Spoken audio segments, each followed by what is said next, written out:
Welcome. Next stop, the Fashion Bunker. Please sit back, relax and enjoy your journey.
Hello?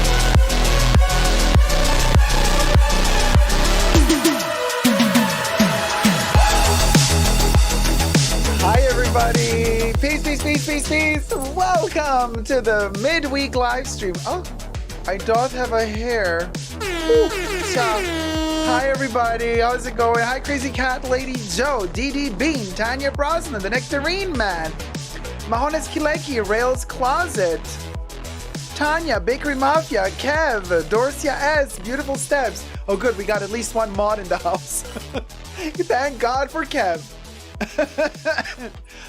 Fashion Lords, praise the Kev. Finley Evans, Beautiful Steps, Sweet Things, Corey, Melanie Rice, Bitty Q, Yoon, Zeitgeist. Zeitgeist says, hi Dacob, I thought the live stream was going to start at night. Well, you know, always full of surprises. Expect the unexpected, as they would say, right? Linda S, you look amazing, Dacob. Love. Thank you, Linda. Kari says, going on Tuesday to Chanel with the aspirational tote. You give them. I can't say it at the beginning of the live. I want to say a certain word. You give them. Yes. Give them the time of day. Okay, let's just put it that way. So there you go. Hi Heartbreak Hotel, hi End, Dorcia S. Nectarine Man says, I love this time. Oh good, glad you. Hi Zach, how's it going? Thumb up the live stream. Dacob steal the Europe TV prime time and we are here for it. You best believe I do. Thumb up the live stream. And if you are in the rewatch crew, be sure to comment down below the timestamps for every topic that we share. You understand. And, you know, the timestamp of the topic and the title of the topic, that helps me later create chapters for the live stream. There you go. We'll go. I have dust particles floating all around me because I have a little fan. It's getting hot. So I have this little fan blowing and it's blowing shit onto me. I'm like, oh my God. So anyway, Corey says, if he starts now, we can go way longer. Not necessarily, Corey. SM says, my first live. Hi, SM. How's it? SM, really? No pun intended, hopefully. We'll go. But, hey, Ollie. How's it going? A girl can dream. Yes, Corey, always. That's what the bunk is made up of. Dreams, honey. You think this is real? Look at that. The dough. Look at the dough. This is dreamy. Look. This is a dream. Look how it fades. This is the door I'm going to exit through at the end of the live stream. That's where the dream ends. But right now I'm here and I'm slowly moving towards the door. Hey, Valerie Macaron, you are my fashion hero. I love your channel. I have also a lot of trouble with Louis Vuitton quality and service, even if you are a VIP customer. Ooh, Valerie. I guess you're a VIP customer? Is that what you're trying to tell us? I'm sorry to hear that you have issues with Luigi Vuitton, eh?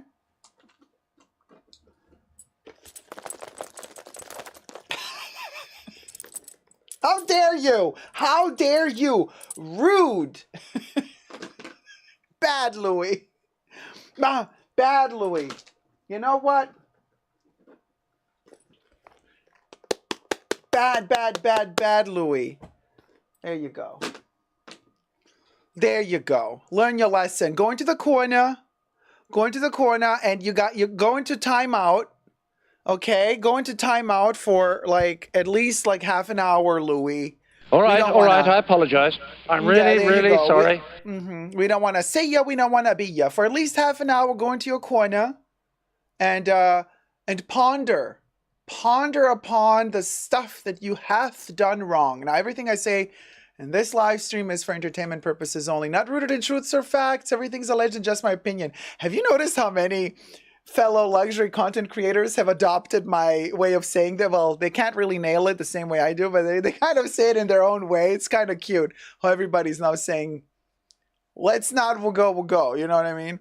I love your shirt. Is it Vivienne Westwood? Yes, Crazy Cat Lady Joe. It is. It is a Vivienne Westwood Climate Revolution Pirate Sash shirt. Squiggle, they call it, but it doesn't have a squiggle on. Nata Didas says, finally, I'm in the time to Dacob's live stream. Always watching it in the morning after. We'll go. Well, I'm glad you're with us. Nico S says, Dacob, the background is giving palace in the desert. Like the sun is blaring behind the door. Are you in Abu Dhabi, in Dubai? Sure, I am wherever you want me to be. Honey, haven't you realized it yet? I am but a fragment of your imagination. I am your dream. I am in your head. I don't exist. I exist only because I am a fragment of your imagination. Oh, Audrey. Okay, we got 2 mods in the house. Okay, we got Kev and Audrey. Well, thank goodness for y'all. Because I was like, where are our mods? Kev came to the rescue. Hi, Tanisha. How's it going, my love? Audrey says, hey, everybody. Melanie Rice says, you look great, Dacob. Thank you, Melanie. Thank you. Hey, Monarch. Didi Bean says, Dacob, my granddaughter is here. She says hi to you and Baby Yoda. Hello, Didi Bean, and hello, Didi Bean's daughter. I hope everything's going great. I hope you're having fun. And Didi Bean's granddaughter says hi to Baby Yoda. So Didi Bean is like, wink, wink, Baby Yoda. My granddaughter, Baby Yoda. Okay, I got the memo. All right.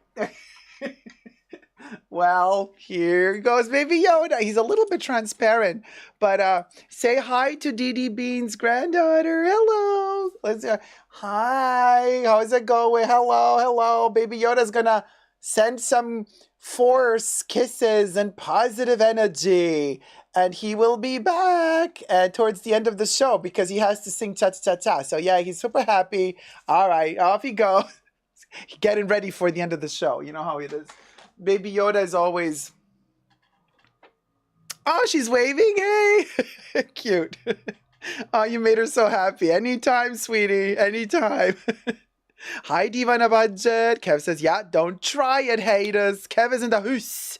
Kev is in the do. Corey says you don't want to be in my head. It's scary there.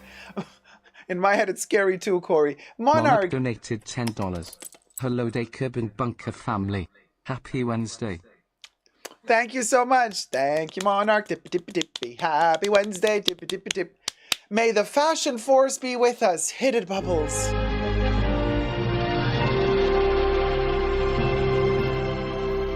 Pop it. There you go. Pop it like it's hot. Pop it like it's hot. Okay, before we get into the topics, I just want to share a little sign with y'all. So you can follow me on Super Dacob Backup, all spelled together on Instagram, but also on my Dacob CC, all spelled together, Chanel Instagram, like fan account. And I've been yesterday trying out the new lippies. Okay, so listen. Let me blend in the picture so you know what I'm talking about. Chanel lippies. Okay, we'll go. So I took this photo. You're welcome. Oh, Isla, look at you. We're getting a tip while we're showing lippies. Fabulous. Hey, Dacob, I made it to Wednesday, a live show. Wop wop. Oh, wop wop. Mwah, thank you so much, sweetie. Tippy tippy. Isla sent a tippy on the lippy. Bam bam bam. Hit it, Bubbles.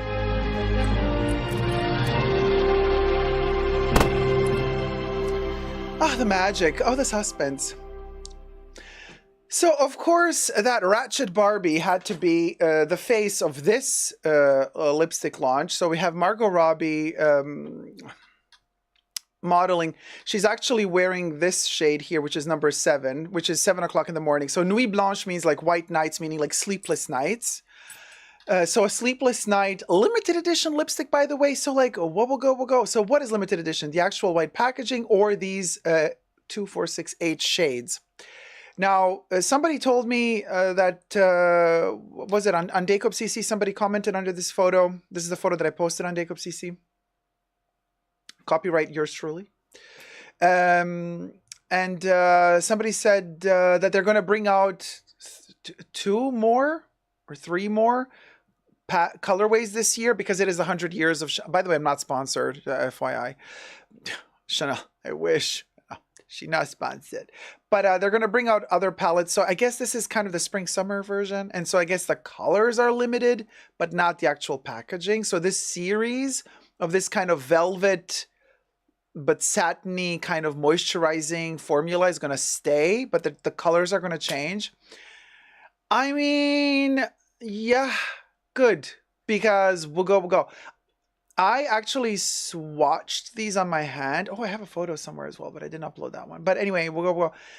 I don't know. So Margot Robbie's wearing number 7, and I tried this thing. It's like really bad. I mean, I prefer my...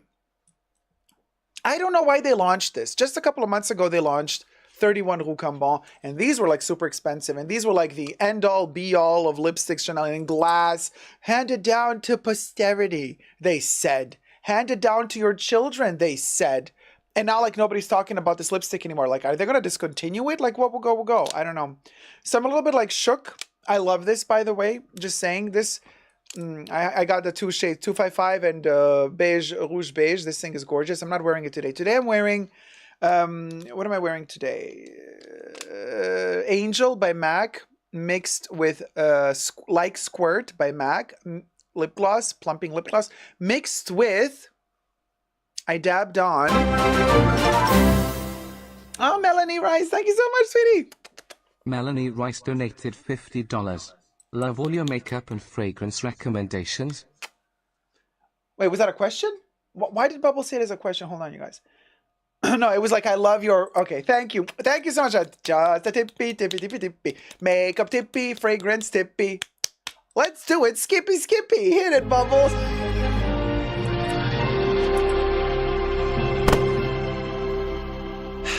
And they said the Oscars were great.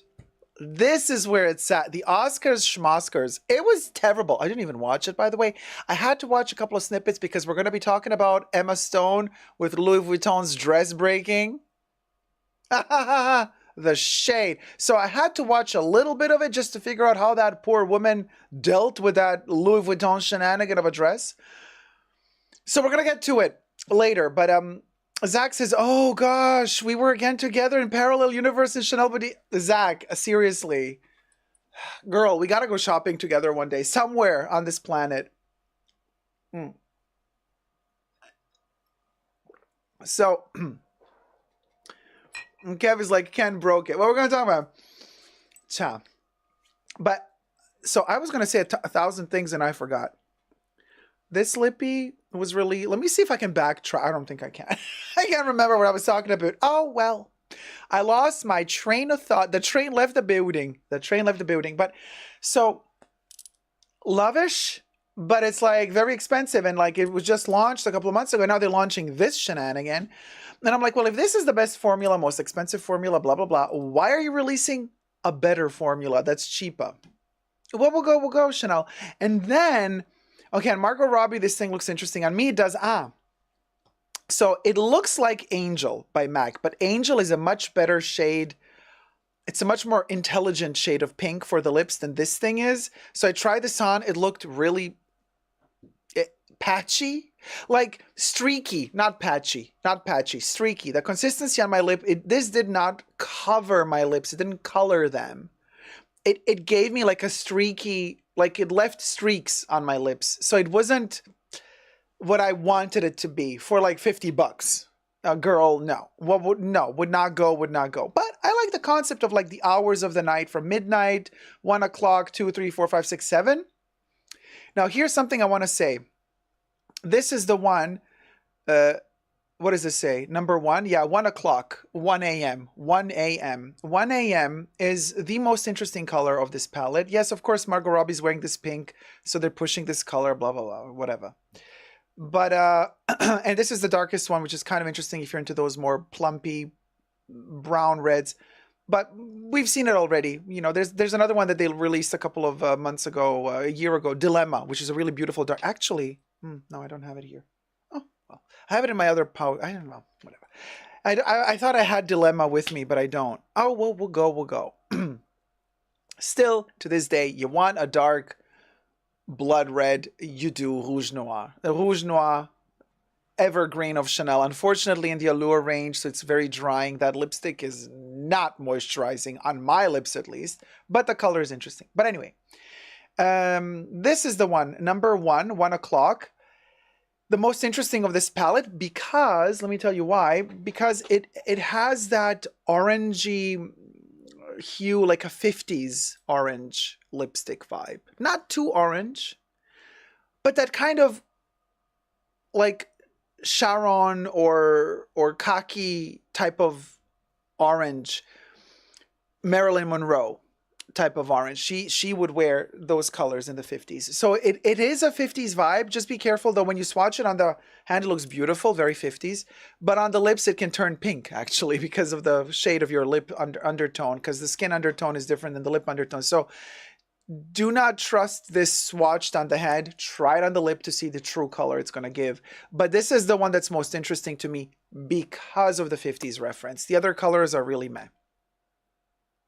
Cinnamon Roll says, I will buy the Coffret 31 Les Rouge this week, end of my birthday. Better later than ever. Ah, happy birthday. And oh my God, good. I did not know that they still had them. I thought they were like limited edition. So I guess they're still making them? I don't know. Maybe they are. But yes, I do have one of those coffrets. I've never used it. You see, I don't want to. It's in the collection. The wooden little thing. It's in the collection. Oh, listen, Linda. Linda's donated $25. Let's just get the tips out of the way. Lol. Happy hump day, everyone. Don't you ever get tips out of the way. Tips are welcome all the day. All the day. All day and night.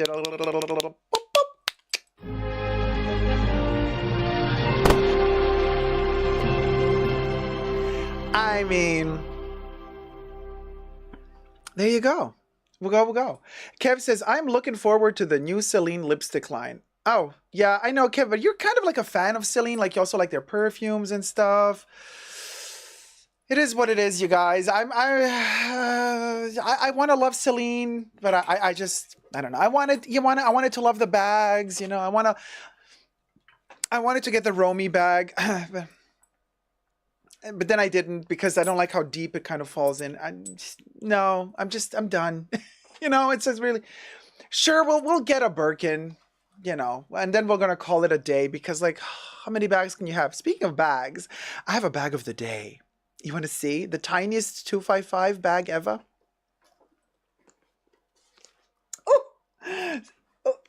So, love of my life. You know I love my 255, but here we got a little honorable mention today. This little baby is going to be with us throughout the live stream. It is a Munchkin 255. Super cute. Yes, it is. Adorbs. And a cute. I got this one several years ago. It was the first year that they released this. It's actually a belt, or you can wear it, you know, as a kind of a... It was originally released as a belt. And in fact, in the back, you see it has this... which is kind of cool because you can also hold it like that. But then you got the 255 chain that goes this way around, and then it has a little belt moment there, and you can it has kind of different lengths. I chose the mid-length because I, darlings, wear it like this. I do not wear this as a belt. I wear this as a shoulder bag. Yes, I did, and yes, I do. And it is adorable. I also wear it as a necklace. Not right now because I don't have a collar on, but usually it either hangs like... like a Saint Bernard dog, you know, like that's going to save you in the mountains. I have this little thing hanging, a little 255 hanging around my neck, or I wear it like this. Super adorable. And this thing is amazing. Made in France, okay. I have done the unboxing of this bag many years ago when I bought it, and the review. It is the lusciousest leather. Those were the days. And yes, of course, you know. Those were the days when the quality was good. Leather inside and out, so it's completely lined in leather as well. Look at this. Adorable. Look at that de-stressed calf skin. Yes. That's what I'm talking about. And yes, it does have a little extra pocket here, pocket here. There's another pocket there. Adorable. So, and it has the tiny 255 turn lock. And yes, the turn lock works. Of course it does. Even though it's super munchkiny. Isn't this adorable? Now, and yes, it is also folded. They also folded this one just like they do with the big one. So it's kind of nice and flat, like an envelope. And squishy. Super squishy and soft. It's very well padded. I mean, Carl was still with us. Okay, when this bag was released, Carl was still alive. He loved the 255. He gave it 1,000 different iterations. You know, he kept reinventing the 255. And then came Virginie, and she's like, I don't care about the 255. And then, you know, now we get what we get. We get very rare new iterations of the 255. But this was one of those beautiful little experimental versions of the 255. The price was amazing too. Okay, back in the day. Such a cutie. So anyway, honorable mention. There you go. A little show and tell. And so Landa, how much was this? This was under 3K. This was under 3,000. I mean, it was like 2.5, 2.5. It's Chanel. I know. It's too expensive still, but look at their prices today. You can't get something like this for 2.5. Good luck. New in boutique, by the way. Valerie says, I am not a fan of lambskin leather because it gets scratched. Okay, Valerie, this is not lambskin leather, though. But thank you for letting us know. And but it's not true that it gets scratched, though. Lambskin leather is really... I love how that doesn't sound real for today's Chanel. I know, Nico, right? Lambskin leather is... you can buff out light superficial scratches very easily. You can buff them. You can buff them out. You massage them out with that little microfiber glove that you get. My nose. Where's the stuff? Here. You can buff it out with a microfiber glove that you used to get with them. I don't know if you can still get. I don't know. I don't think. I don't know. I haven't bought a Chanel bag in 2 years, so I don't know anymore how their pouches are now. I don't think they do the microfiber stuff anymore because they want to save money, but they're more sustainable, so they give you cotton. We'll see. I don't know. But Ali, I'm reviewing Comet when it's released. I didn't get it yet, so. I'm trying to get it, but I can't because you either have to be, in the Middle East, or have some connections in Paris, basically, So exactly, Corey. And I made a video about this many years ago. You can check it out on my channel, where I talk about lambskin as opposed to calfskin in general when it comes to Chanel, and I kind of demystified that myth that lambskin is more delicate than caviar leather, which is a lambskin grained, they emboss it in that way.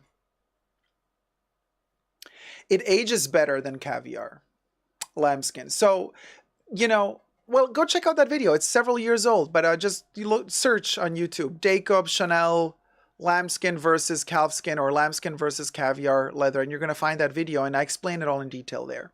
Cinnamon Roll says, I was looking at a camellia the other day, very intricate, but 4,500 euro for a camellia. They are out of their mind. That was in the Chanel boutique. So, I mean, I think you were looking at the one from the cruise collection that had that was not one camellia. That was 5 of them. And then they had those metal hanging parts with extra flowers attached. I mean, there's camellias and camellia. This one is a simpler version of the camellia. And, although this one also has a ton of petals. But then there's the more complex ones where you have a whole bouquet put together, or they're adorned with crystals, leather, hand-stitched elements, ornaments. Then the prices just keep going up. Yeah, Cinnamon Roll says, yeah, that's the one, but still 4 or 5. Yeah, but that, that thing is handmade. And it has a ton of flowers on it. V cents. Are you gonna review the Kylie Jenner fragrance? I'm totally joking. I have taste. I didn't even know it had a fragrance out. Hi, Maya. No, it's not Ali. No, it's not released. Yeah, I know you have it in the Middle East, but yeah, the rest of the world, for some reason, the Middle East and Paris, the only ones who got Comet for now. Oh, Zeitgeist, you want to grow real camellias in your garden? You need a big garden. And you also need to know that a camellia tree needs a lot of space around it. It's a bitch. Okay, it's a bitch of a plant.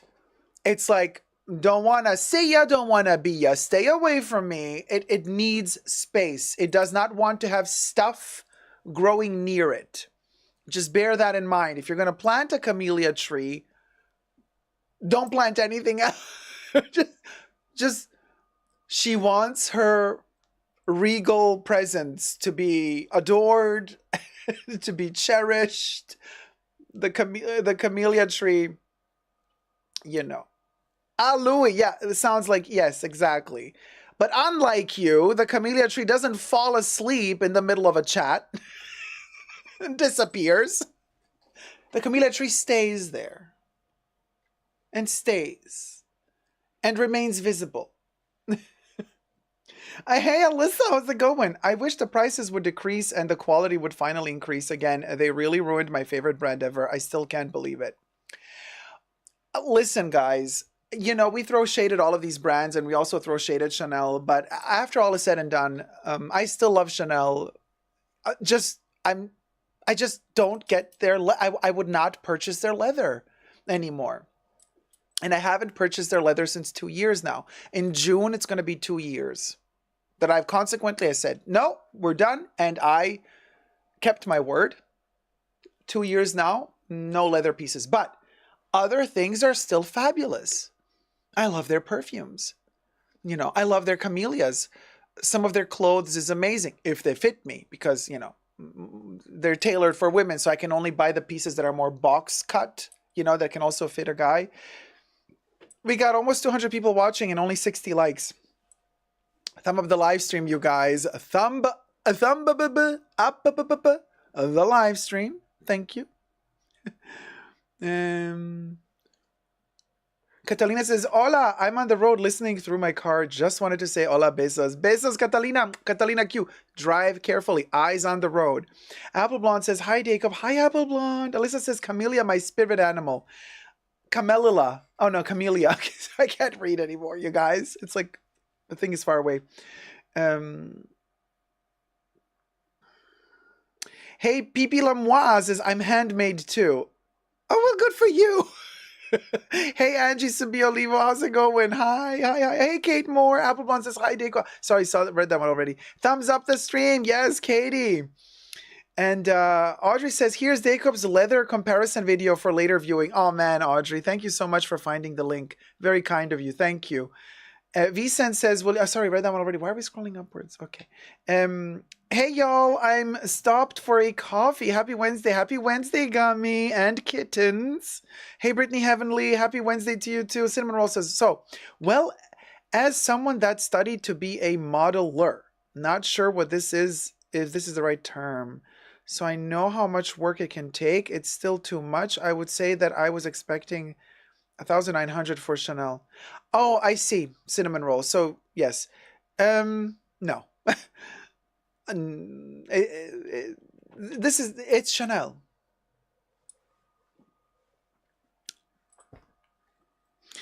And the camellias are the only thing that they sell in their pret-a-porter boutiques that are handmade. Like, it's the haute couture element within their pret-a-porter.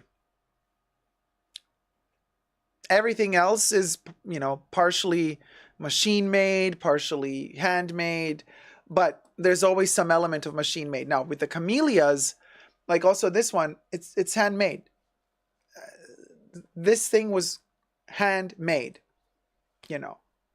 The only thing that was made by machine here is the actual needle, you know, the safety pin that I can that allows you to pin it to clothes, but even that metal pin is hand stitched onto the camellia.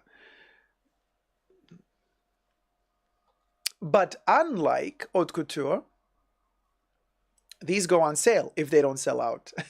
So you can, if you're lucky and you see that ginormous cruise, like 10 flowers in one that are now 4,500 euro, 1 year later, if it's still in the store, it might go on sale and then it's 40% off. Still super expensive, but 40% off. I got this one for 40% off a couple of years ago. This was spring summer 2021. Okay, so I got it then in 2022 at 40% off. So if they don't sell, some of them do end up on sale. So there's that to consider as well, but you got to really, poker it out, and not every piece goes on sale. Some pieces go on sale, and then some years Chanel does the private sale only. Sometimes they open the sale to other people as well, Anyway, Ellie says, yay, it's the middle of the day in my neck of the woods, and Dacob is live. So happy to catch you. Cheers, sweetie. For a second, I want to go back and get a pearl necklace. Jota. What can I tell you? Vanessa says, hi, Vanessa. Hi, Dacob. Just arrived home from work, 7 p.m. in Portugal. Cheers, sweetie. Hope you had a good day at work. Nectarine Man says, Dacob, I'd love to hear your take on the Chanelification of Celine's latest collection, Fall Winter 24. It's Hedi Slimane. It's his revenge. In general, what he does, he had a great relationship with Carl. Carl wanted him to take over Chanel. Carl lost weight to fit in Hedi Slimane's Dior Homme contraptions. And then they had a falling out. And after they had a falling out, he ruined Hedi Slimane's life, right? Allegedly. And then Hedi Slimane got the job at Celine, but Hedi wanted more, I believe. Okay, now this is just my opinion. And so here we are. So here we are, Sooner or later, all of these designers, they do a version of Chanel. You know what? Video. Video. Now, filming. So, good. Thumb up the video. But I got an idea. Hi, Lynn. Hi, everybody. Dacob here. Welcome back to the Fashion Bunker. Today, we're going to talk about yet another chapter of how fashion is gone, unalive. It's unalive. And luxury is over. And here, I want to touch base on something very particular. Now, first of all, subscribe to my channel if you haven't already. Push the join button next to the subscription button. Become a member today. Again, access to extra perks. You can also join me on Patreon. Super Dacob all spelled together there as well for extra perks. This video is being filmed live in front of a live virtual audience. I live stream several times a week, so come join the live chats. Hello to my co-chatters. Somebody actually in the chats was just mentioning something that kind of triggered me to remember that I actually was working on an idea for a video. And So the Nectarine Man said, Dacob, I'd love to hear your take on the Chanelification of Celine's latest collection, Fall Winter 24. So thank you for the question in the comment, Nectarine Man. And this kind of prompted me to think about something that I've been kind of analyzing and working on for a while now. And that would be yet another clue or indicator that we have, or shall we say, another extra receipt to prove our point that, fashion and luxury fashion is indeed DEAD. And by the way, everything I say in this video is for entertainment purposes only, not rooted in truths or facts. Everything's a legend, just my opinion. So what has happened in the past few years, and I want to say also decades, but mostly solidified since 2010 moving forward. So these last 14 years. While in the 70s, 80s, and even in the 90s, you would have designers that had their own brands, okay? Let's take, for example, Jeremy Scott. Jeremy Scott worked for his own brand. He had his own label. Enter 2010s, in his case, 2013, he got appointed artistic director at Moschino. So 2014 Fall Winter was his first collection for Moschino, the infamous McDonald's collection. Now, what you didn't know maybe is that Jeremy Scott, when he got appointed to work for Moschino, he was still designing also for Adidas twice a year, 2 collections a year, fall, winter, spring, summer. And Adidas belongs to Adidas. But Moschino is owned by AF. AF, the Italian brand or company. Once they took Jeremy under their wings to design and become artistic director of Moschino, they struck a deal with him. AF bought out Jeremy Scott from his own brand. So they had exclusivity over him. From the moment they got a contract from Moschino, they also bought his own brand. So now Jeremy Scott is owned by AF. 10 years later, Jeremy Scott and Moschino part ways. We still don't know. I believe Moschino fired him, but none of them spoke out. They said that they amicably left each other, but like nobody quit. You know, it's like parted ways. Really? They unfollowed each other on Instagram. It was a very bizarre. But could you imagine if Moschino fired him, but then AF owns his own brand? Could you imagine how sour those grapes are now? And in fact, I haven't seen anything from Jeremy since he left Moschino, even from his own brand. But other designers, and here we get to the point why luxury is dead to me, or in general, proof, more receipts. This is what happens. Think about it.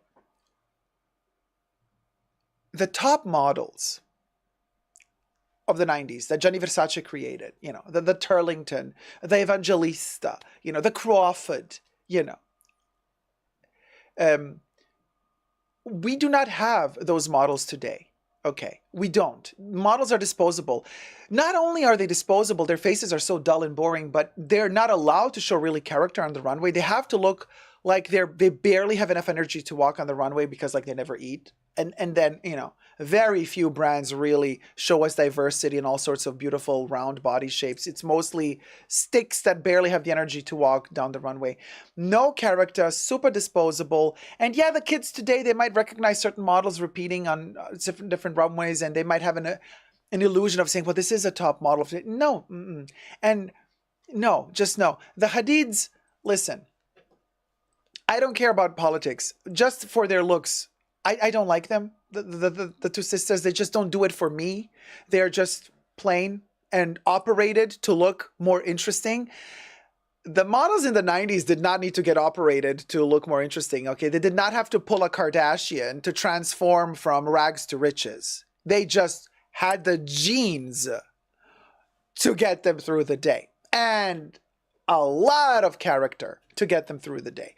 Now, the models are disposable today, and that's a problem. But then again, you might say, well, who cares? As long as the clothes speak, that's the important thing. We're buying the clothes, we're not buying the models. You could say yes, but here's what the point that I'm getting at. And I know I'm long-winded, but follow me here. Bear with me, we're going to get to the point. And boy, is it a point.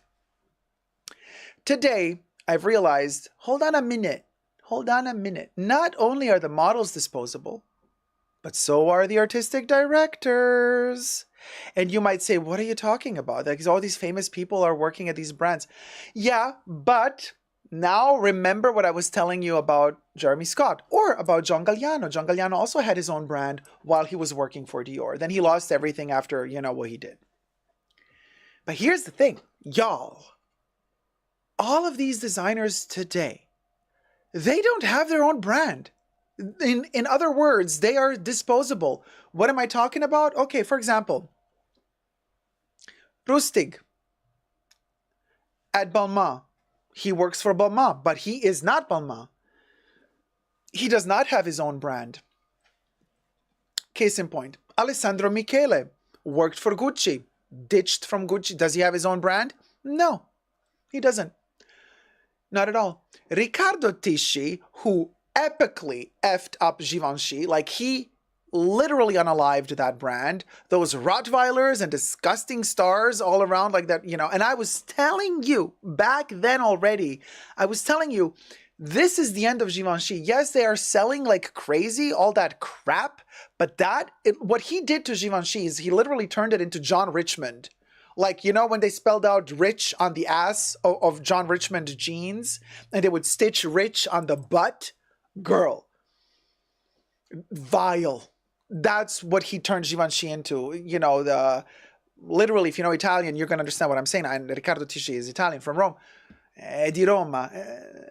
Riccardo ha trasformato Givenchy in un'azienda, in una moda da burini, proprio da burini. Cioè, Givenchy è diventata burina come azienda. Okay, now back to English. IYK. And he epically messed it up. So by the time, hi Julia Fox, by the way.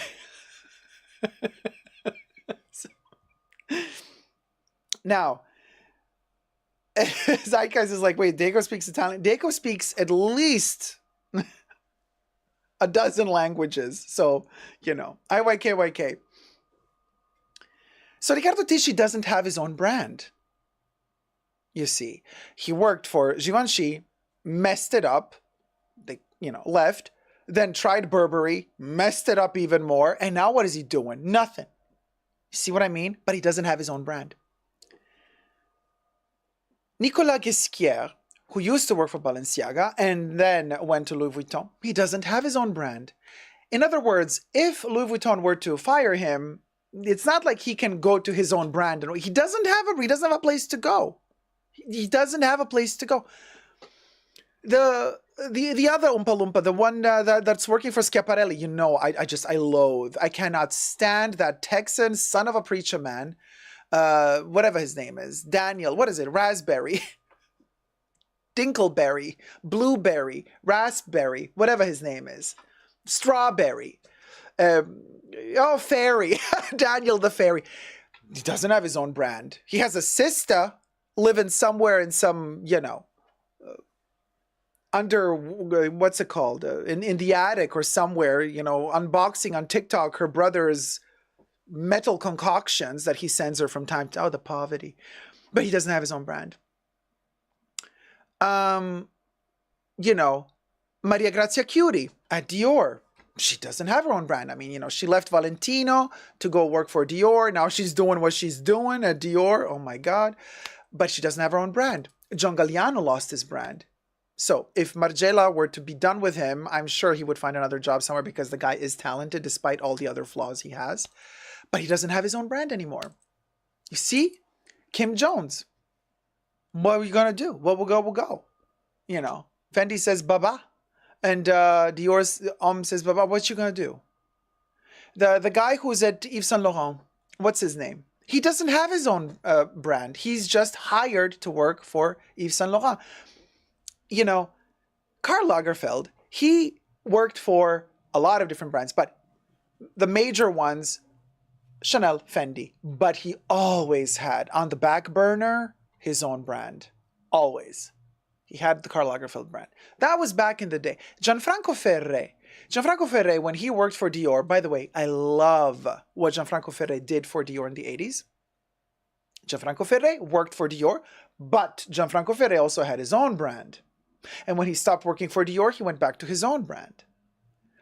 You see, those times are over. The designers today, they might be famous, they might be in the moment, they might be pop. Virginie Viard works for Chanel. If Chanel were to ditch her today, Virginie does not have her own brand, her own fashion label. She doesn't. So you see, this is what I'm telling you. What does this mean? All of these designers, in the past, in fashion, a designer working for some big label would also always have their own label. Or most of them would. Now, most of them don't. They can't afford to start their own label. They're not being paid enough, but also there's not enough investors. You can't start something new. Now, these people have to play it safe. See where we're going to? Have to play it safe so that they don't get fired, so that their contracts get renewed. So these people who are put in position of artistic direction of said brands, they have to deliver collections that sell easily, that keep making, in the case of brands that are public, that are on the stock market, that do have shareholders, those brands need to make profits. Those shareholders that are hungry sharks need to be fed money. And if the money doesn't arrive, the designer gets kicked out. Daniel Lee doesn't have his own brand. They kicked him out of Bottega Veneta. Now he's at Burberry, also doing shenanigans, in my humble opinion. Everything I say in this video is for entertainment purposes only, not word and affects every single legend, is my opinion. And when they kick him out of Burberry and Methink said, gonna happen pretty soon, he also doesn't have his own brand. Okay, Rosie, whatever his name is, the guy who's now at Bottega Veneta, also doesn't have his own brand once they kick him out. The guy who just started working for Gucci also doesn't have his own brand once they kick him out to kind of revert to. So these designers, and the biggest example of a designer playing it very safe so that they do not lose their job is Maria Grazia Chiuri. Maria Grazia Chiuri at Dior delivers these very sellable, very streamlined, they're non-revolutionary. Every collection is the same over and over and over again. She plays it safe because she wants to keep her job, because she knows that in this day and age, nobody of these owners of these brands, nobody values creativity.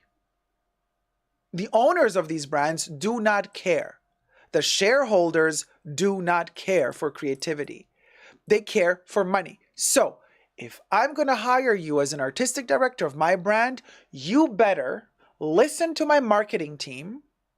You better listen to the trend analysts that are analyzing what is going to be trend in the next 5 years, and you better do what they tell you, or else you're going to be out of a job. So for you to maintain your high position as an artistic director within these brands means that you have to put your ego to the side, which can be a really good thing, but you also have to put the creative verve to the side. You got to kill your creativity. And all you got to do is follow orders of the marketing teams that have no creativity whatsoever, of the trend-setting teams that have no creativity whatsoever, and you, like a little puppet, like a good little designer, yes you are, you're a good little designer. As long as you do what you're told, you're going to keep your job. But if your collections don't sell anymore, all of a sudden, one collection, gone bad. Okay, well, maybe we can let it pass. Second collection doesn't sell. See ya, don't want to work with ya. This is a huge, huge indicator to me as to why fashion is dead. And in this case, luxury in particular, luxury fashion. Because the creative side, the artistic directors, the designers, they have no power. They have been disempowered by the corporations, by the stockholders, by the shareholders, in favor of money. And this has been a process that has been systemic for decades. Bit by bit, creativity was taken away. The power, in other words, to choose what to create, when to create it, how to make, bit by bit has been stripped away from these artistic, creative people. And now we are in this weird state of affairs where things are being made just because they're safely sell. And this has nothing to do just with the recession. This issue has began way before the pandemic, way before the lockdowns, way before this whole recession situation.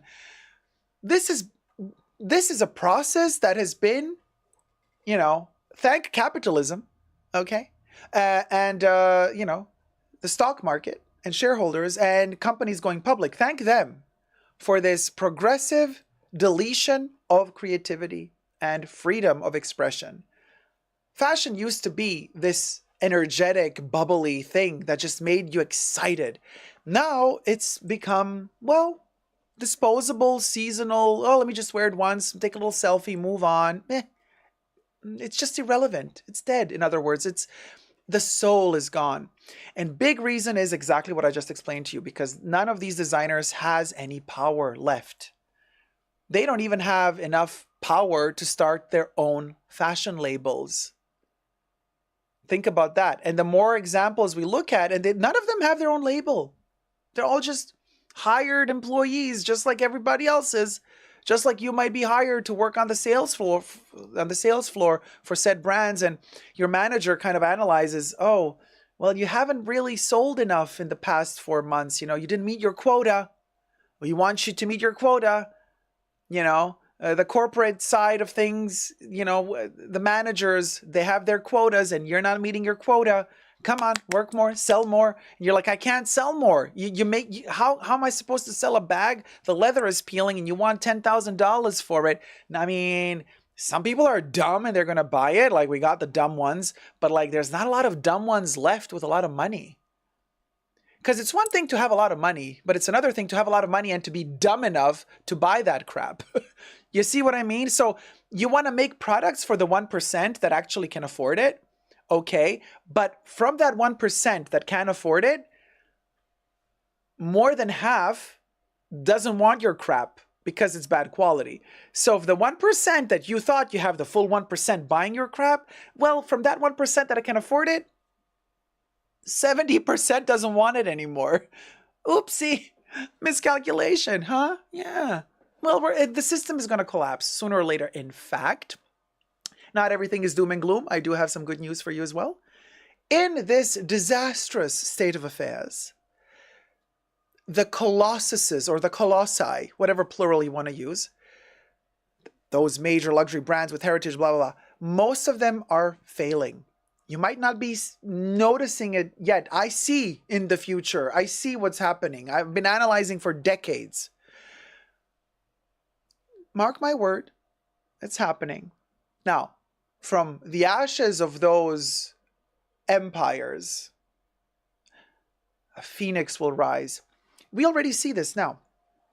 Local businesses, small brands, people starting off, also thanks to, social media, posting little things that they do here and there. Sometimes they get popular. Unfortunately, the problem we still have is that a lot of the popularity of a brand is still unfortunately due to if a celebrity endorses you or if some cretin major influencer endorses you. But that era is also coming to an end. We're just kind of shifting, you see.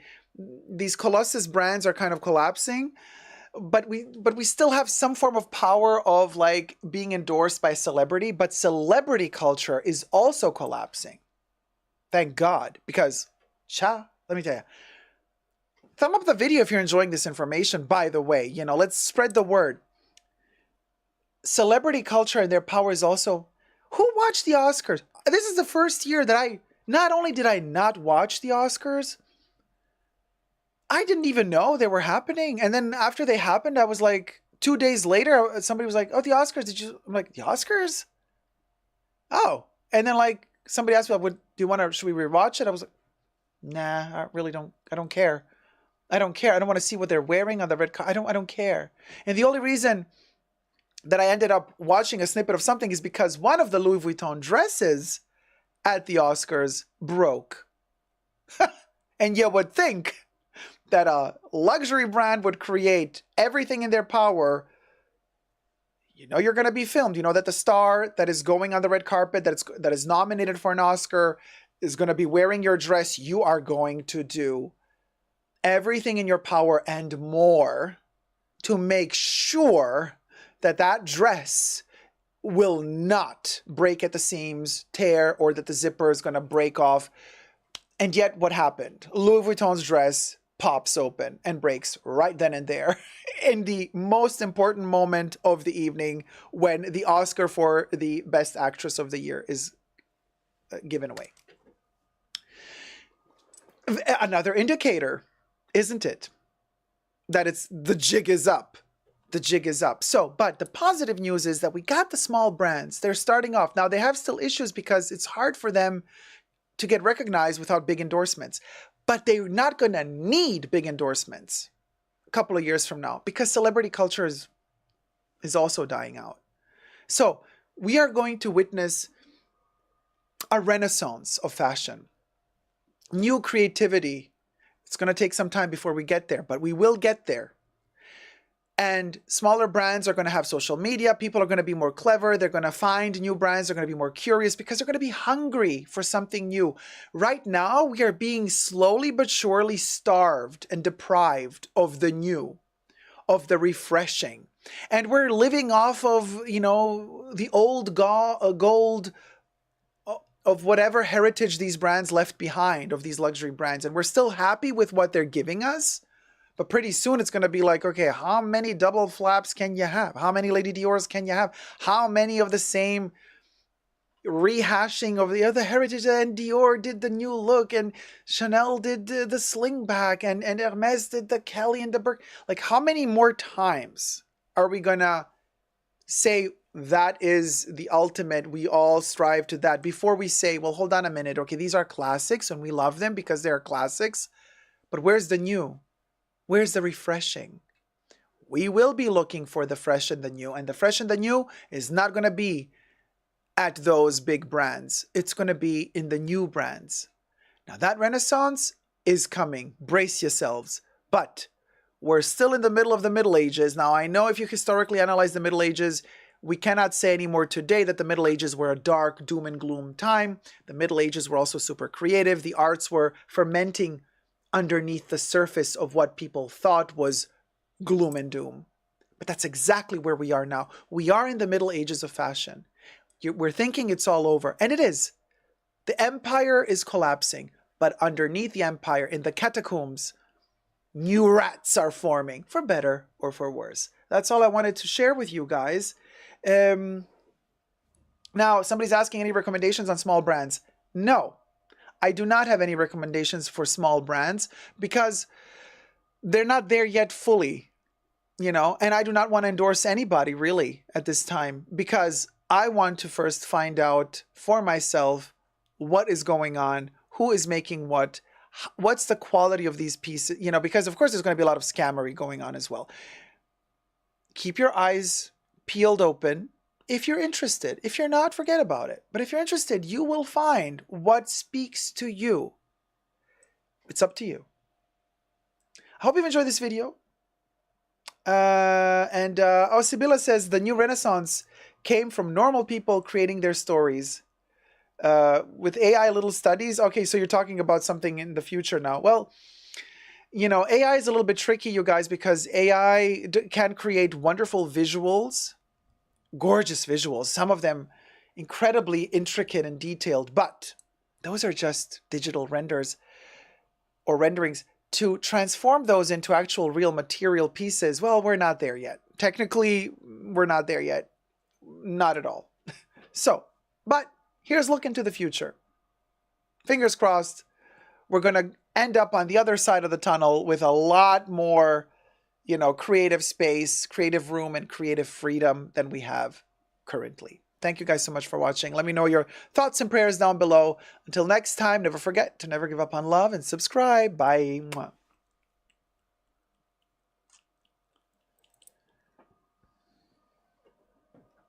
I did not want to mention vintage, Juliana, in this video because this is not about vintage. It's about the future and about making the new. I love vintage, but this is more about, hey, Debbie, how's it going, sweetie?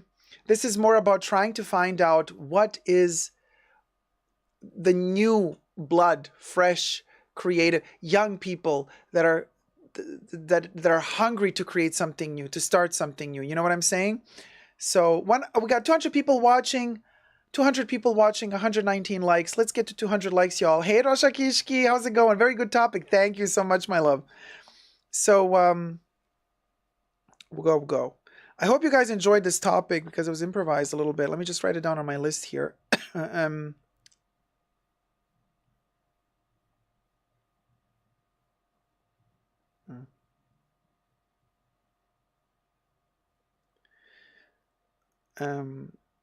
There you go. So that's for our series of Fashion is Dead. Or, yeah, whatever. You know what I mean. Hey, Heaven, how's it going? Miriam, hi, Miri. Function can be fashion like Coco did as a young woman. Function can be fashion. Anything can be fashion. Anything can be fashion. Whether it's functional or not. Doesn't matter. Who's banana? Who? Where? Okay, what's happening? Let me see. Let me scroll up. Heaven says, okay. I'm all for women empowerment and their choices, but I'm seeing more sheer and see-through dresses on red carpets, and most of the designs are tacky and sensational, but no elegance. Sheer can be very elegant. Sheer can be very elegant. There's nothing wrong with showing skin. I'm not prude, and I don't think prudeness has anything to do with fashion and in the world of fashion. Being prude has nothing... Oh, say you. Oh, Banana repeated it 3 times. No, please don't do that. Dacob, have you heard about the brand Nicole and Felicia? Yes, I've heard.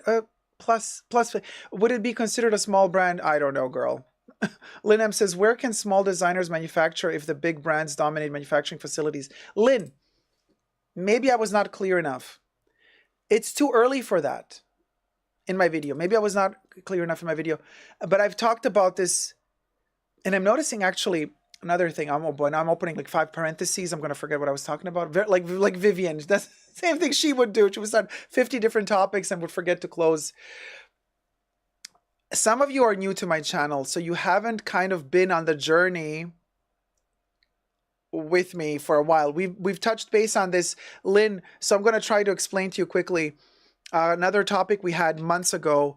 And the topic was about exactly this, small designers trying to find a place to manufacture. A friend of mine, who's a small designer actually, from Belgium, she has been having nightmares for years trying to find some factory in Europe that would accept making her bags. Nobody wants to. Why? Because the factories that actually can do the work don't want to do it because the major brands have a monopoly over those factories. The major brands made exclusive deals and contracts with those little factories so that those little factories cannot work for other independent people. I would say it's illegal to do such a thing because, I mean, you're monopolizing the market. You're not allowed to do that. There's such thing as fair trade and fair whatever commerce, but these people are pushing it. So she has had the worst time trying to find somebody who would manufacture her bags. And if a factory says, we will consider, but then they would slam her with a minimum. She's a small independent designer. She can't reach those minimums. You know, like when they tell you, yeah, we'll make them for you, but you need to buy 5,000 items.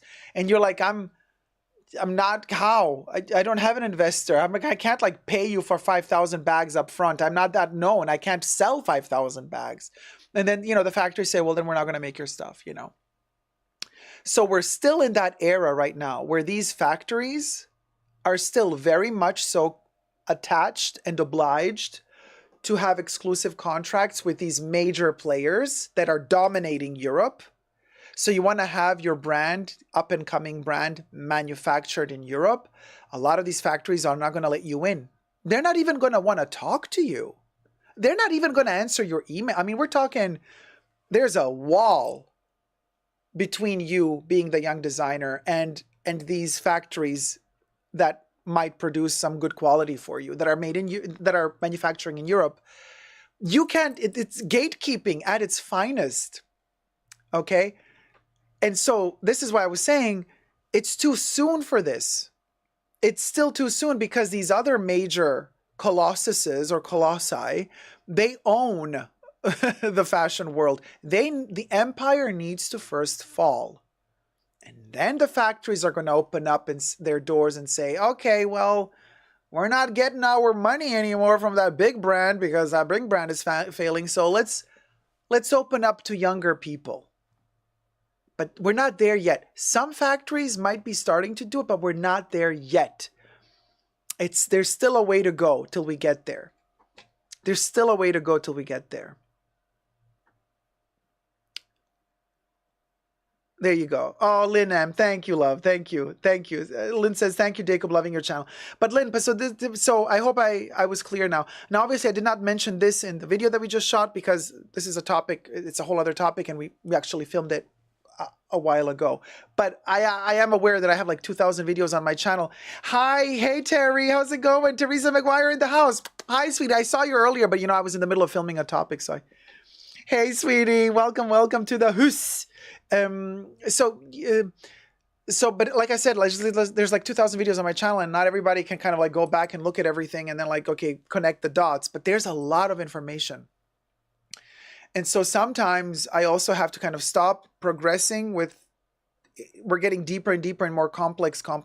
Sometimes I have to like stop, acknowledge we got a lot of new people in the house, rewind, start from a couple of months back, give a little bit, which is debilitating for me because it sucks out my energy, because I wish to keep pushing forward and forward, but I see that sometimes I need to stop and rewind.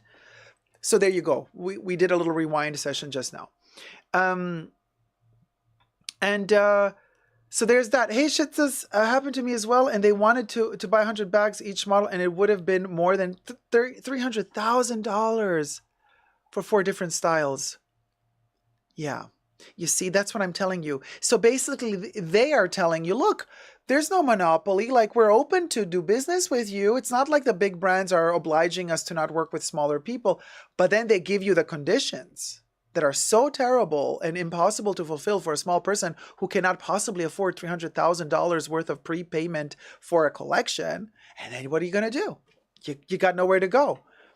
But you cannot say, no, because they're like, no, we offered you to work with you. It's not like we don't want to work with you, but like, I'm like, yeah, but come on. $300,000 for somebody who's just beginning with a new collection and doesn't have investors. It's not fair.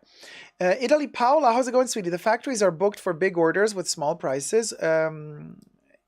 EE cannot deny that customers don't want to pay the cost of small orders. They are too used to fast fashion prices. Well, that's why things will change, but the empire has to first collapse. And then from the ashes, we build anew. Rosha Kishki, everything in masses only. This is also for farmers. Other topic, of course, a problem. Oh, for sure. Other topic, but same problem. Thanks, Zeitgeist. You're a good teacher, Dacob. This is like a school with new students. Yeah, it is. No, the new classes in session. Hi, Moldal. Hi, Donna Mazzotti. Moldal says, hi, Dacob and Bunker friends. Just wrapping up with work. So happy to be here. Hey, sweetie. Welcome. Hey, Victor. Kate Moore says, I watch your streams instead of TV shows. Good. Thumb up the live stream. Hi, Tyler. How's it going, guys?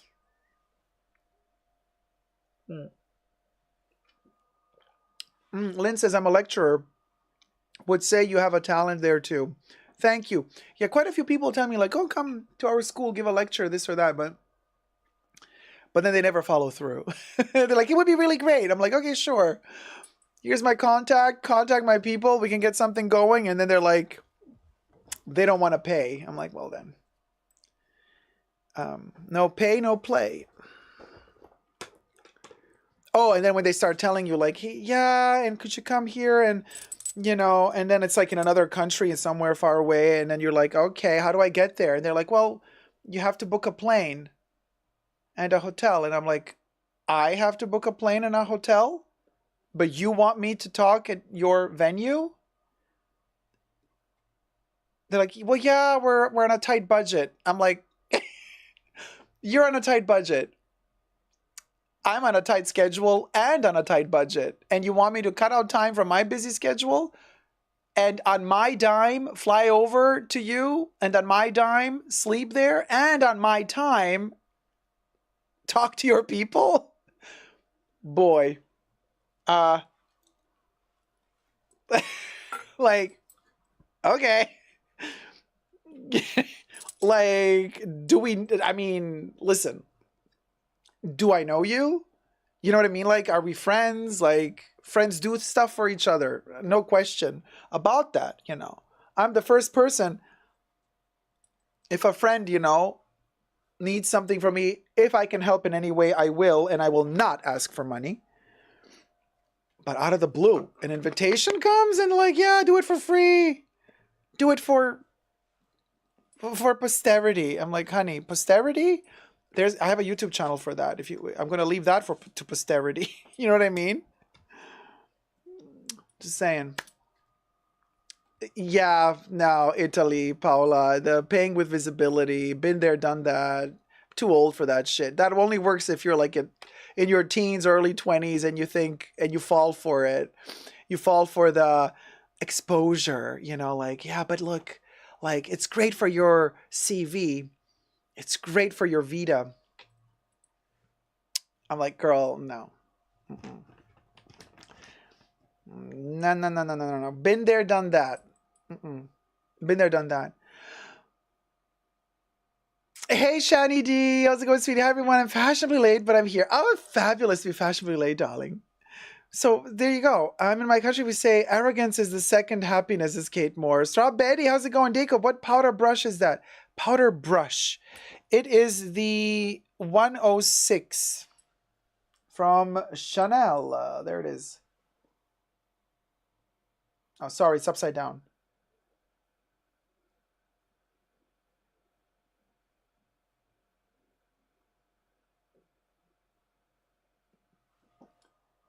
It is fluffy and soft, yeah. And I have to wash it. I never do. So it's full of powder, but whatever.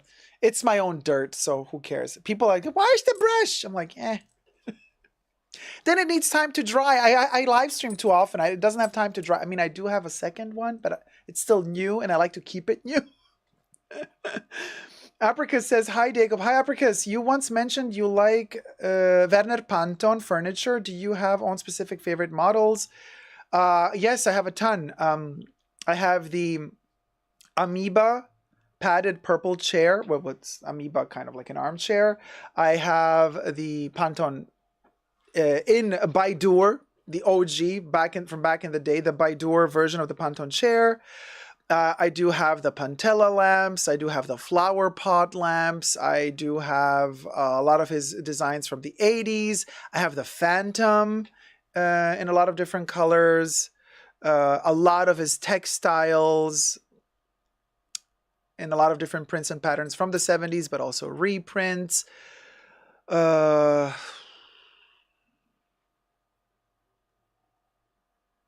Homeware, like plates, dishes with a geometry print. A lot of stuff. Oh, Terry!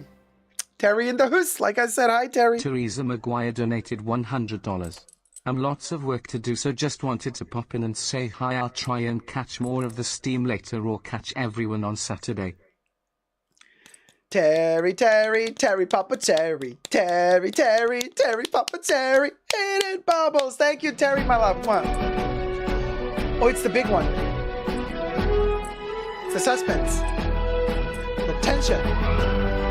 The intention. The magic. The power. The energy. The electricity.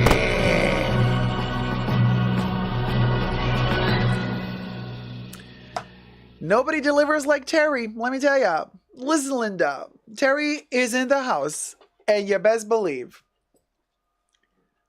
Blanca Radka, hi everybody, I made it live. Hey sweetie, how's it going? What did I want to say? So also somebody, you guys, I've also noticed some people, then they comment, but they don't really check stuff out on my channel. A little bit lazy. Do your homework, people. A little bit lazy. So what am I talking about? Lately, people have been like asking, also my perfume channel, Dacob, what do you think about this perfume? I'm like, I literally reviewed this perfume. Why don't you just YouTube search it on my channel? People, I don't get it. You type, essentially, Dacob Fracas review. It pops up. But no, people are like, do you know... Also, somebody commented earlier in the chats, like, hey, what do you think about New Look? I reviewed New Look just the other day on my perfume channel, essentially Dacob. I literally reviewed New Look. I was like, hey, what do you think about New Look? I'm like, Terry, yes, we popped a cherry. Wait, were you not? Terry, yes, your tip went through. It popped up here, and we did the whole song, and we popped a cherry. Maybe you were away from the screen for a second? Were you away from the screen, or what happened? Or did I black out?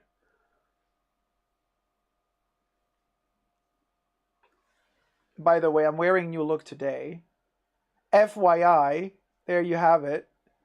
In terms of like what I think about it, I bought it.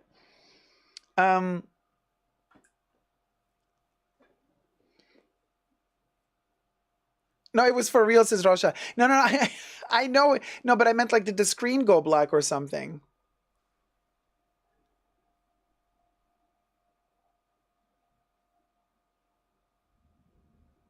Cinnamon Roll says to Kyla maybe? Isla, I was thinking about buying the Hermes brushes. Oh, okay. Okay, so we did not black out, so it was visible. Okay, it was shown. All right. No, Terry, but yeah. So we did show it. When you replay it, it's a huge. You got the whole Oscar Hollywood 30s galore music with the huge cherry popping. Yeah. So,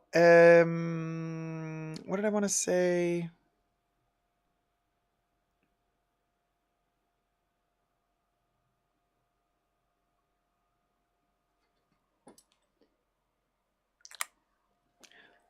I love it, but a lot of people don't like it. That's all I can say. For more details, check out my YouTube channel. Oh, speaking of, so so you know how whenever I order something from these brands, like I write myself a little note. So I wrote myself another little note. Where? Oh, I don't know where it is now. Also from Dior. Also something very cryptic, like something about like clairvoyant futures, behind the curtain, don't turn the lights off. Something super freaky, and they printed it. They printed it. They didn't go like, okay, this is too creepy, we're not gonna. No, they printed it. Nina, how's it going? Hi, sweetie, welcome. Heaven, what do you mean you're on some Facebook perfume group and they never mention YouTube or Fragrantica or you?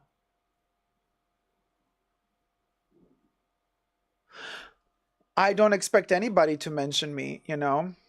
Oh, you sent that before? Wait, Terry, so you sent a second one?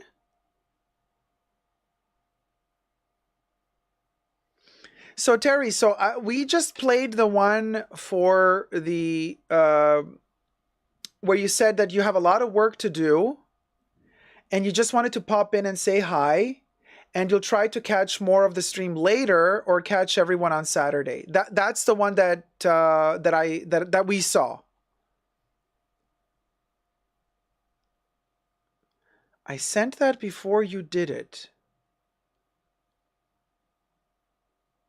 Well, well, you have to send it first before I do it.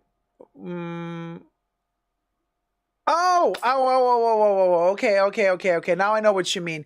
You sent that. Did my tip go through before the tip went? Okay, now I guess.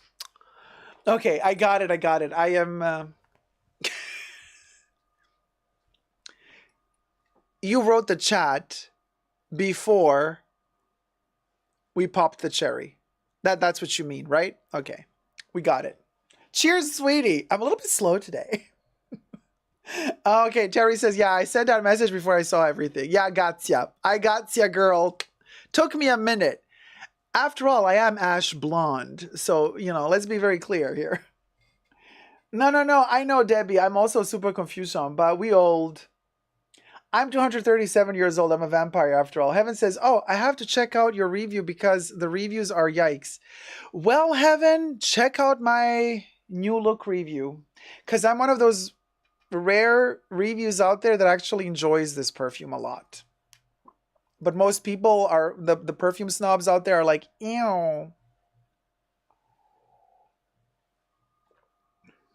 Orlando says their live stream keeps pausing as if there's a glitch. I have to keep pressing play like a recording. Is it glitching for everyone? Cinnamon Roll. Yes, I am wearing the new Chanel eyeshadows. They look great on you. Not my colors, but love it on you. Thank you. Yes, I am. But I went really hard on the... really hard. On the... this kind of... It's the ocean highlighter. It's the ocean highlighter. I put it all over the eye, so it's like way more blasted than it should be. But I was like, you know. Okay, Corey says no, fine on my end. Linda says not for me. Tyler says mine is fine as well. Not glitching, not glitching. Okay, so maybe it's an internet issue with your connection, you know. Oh, honey, Dacob, do you like the Bottega Andiamo bag? These questions. Bottega Andiamo, I don't even know what that is. Let me check. Bottega Andiamo.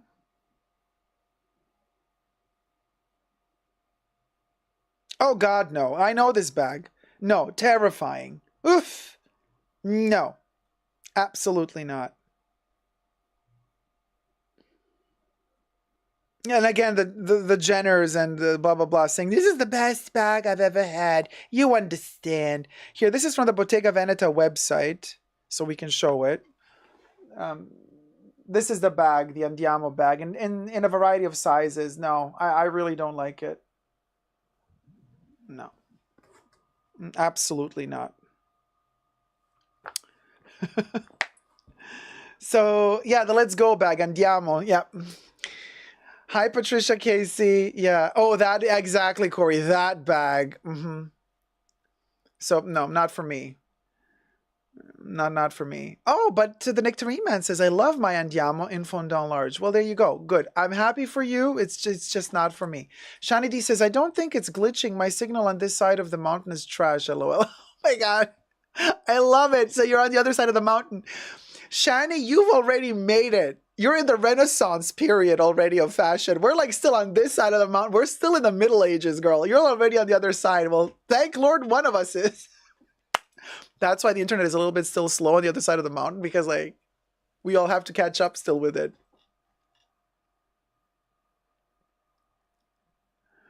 Oh my God, Ludovina says, I asked this about an hour ago. It's glitching for me and I already called my internet service complaining. Hey, Mahora. How's it going, sweetie? We'll go. Oh, the solar flare, says Debbie. Well, anyway, you guys, thumb up the live stream. How time flies. Let's do the next topic, which is Coach Luxury. Now, this was really interesting because I won't say anything before we stat. You understand. Okay.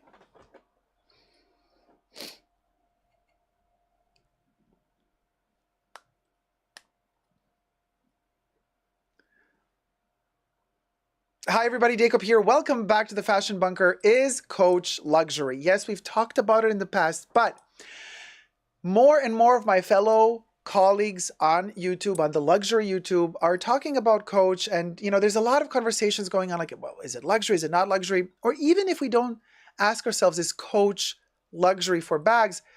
Some people are simply asking themselves, is Coach worth the money? Does Coach still deliver solid quality leather and other textiles for the price, whether it be the Coach outlet or whether it be Coach Main? And so people are asking me in the comments all the time, Dacob, what do you think about Coach? What do you think about Coach? Do you have anything from Coach? I don't have anything from Coach. But all of these questions have prompted me to go out and about into one of those little stores, those little corners within a bigger department store, check out the Coach. So before we get into the nitty gritty, darling, and all the details about what we think about Coach, subscribe to my channel, push the join button next to the subscription button, become a member today, get access to extra perks. You can also join me on Patreon, Super Dacob, all spelled together there as well for extra perks. This video is being filmed live in front of a live virtual audience. I live stream several times a week, so come join the live chats and the fun. Hi, chats. And I'm doing this video because really Coach seems to be a very intense topic at the moment. Thumb up the video. Let me cue in the photo that I took of me doing some investigative reporting and research. Yours truly, and yes, for all of you who always see me sitting like here like a Muppet, always like half cut off. Yes, I do have legs and feet. I do walk, believe it or not. And so here I am, a little mirrorlet at the Coach thing. And so here's a couple of bags, and I thought, oh, funny, little tiny Dacob next to, bags. Okay, so anyway, I posted this photo to my Instagram account, so go follow me there for all these like fun questions and conversations. It's almost like a forum, really, because like we keep exchanging informations about a lot of different things. So anyway, I posted this to my Instagram, and my Instagram is Super Dacob Backup, all spelled together. Why the backup? Because Instagram deleted my main account years ago. And I'm just not one of those people who, I don't care. I just started a new account, whatever. Just let it be. Instagram is dumb anyway. So everything I say in this video is for entertainment purposes only, not rooted in truths or facts. Everything's alleged and just my opinion. So anyway, Super Dacob Backup, all spelled together. I post this photo and I asked my lovely viewers or followers or whoever reads my posts. This is the caption that I posted here. I said, many people talking about how Coach is currently top bag game. So Super D went to investigate. I went to check the quality, shapes, and prices. What do we think? Is Coach luxury or not?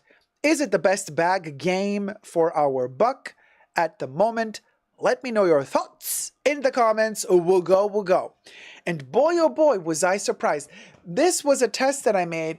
I posted this on my Instagram because I thought to myself, let me see if my people want to know. Or is it, because usually when you make a post on Instagram and you ask a question, when you get like 2 replies, nobody cares about that topic. And I thought I was going to maybe get, I kid you not, I thought maybe 20 people, tops 20 comments about Coach, because I thought the people that follow me, maybe they don't care about Coach because I don't own any Coach bags. And I thought, well, if I this is the first Coach post I ever made on my Instagram account. So I thought this might flop, but doesn't matter. Even if it flops, it's a good indicator, to like a barometer, to see, is there interest in this brand at the moment or not?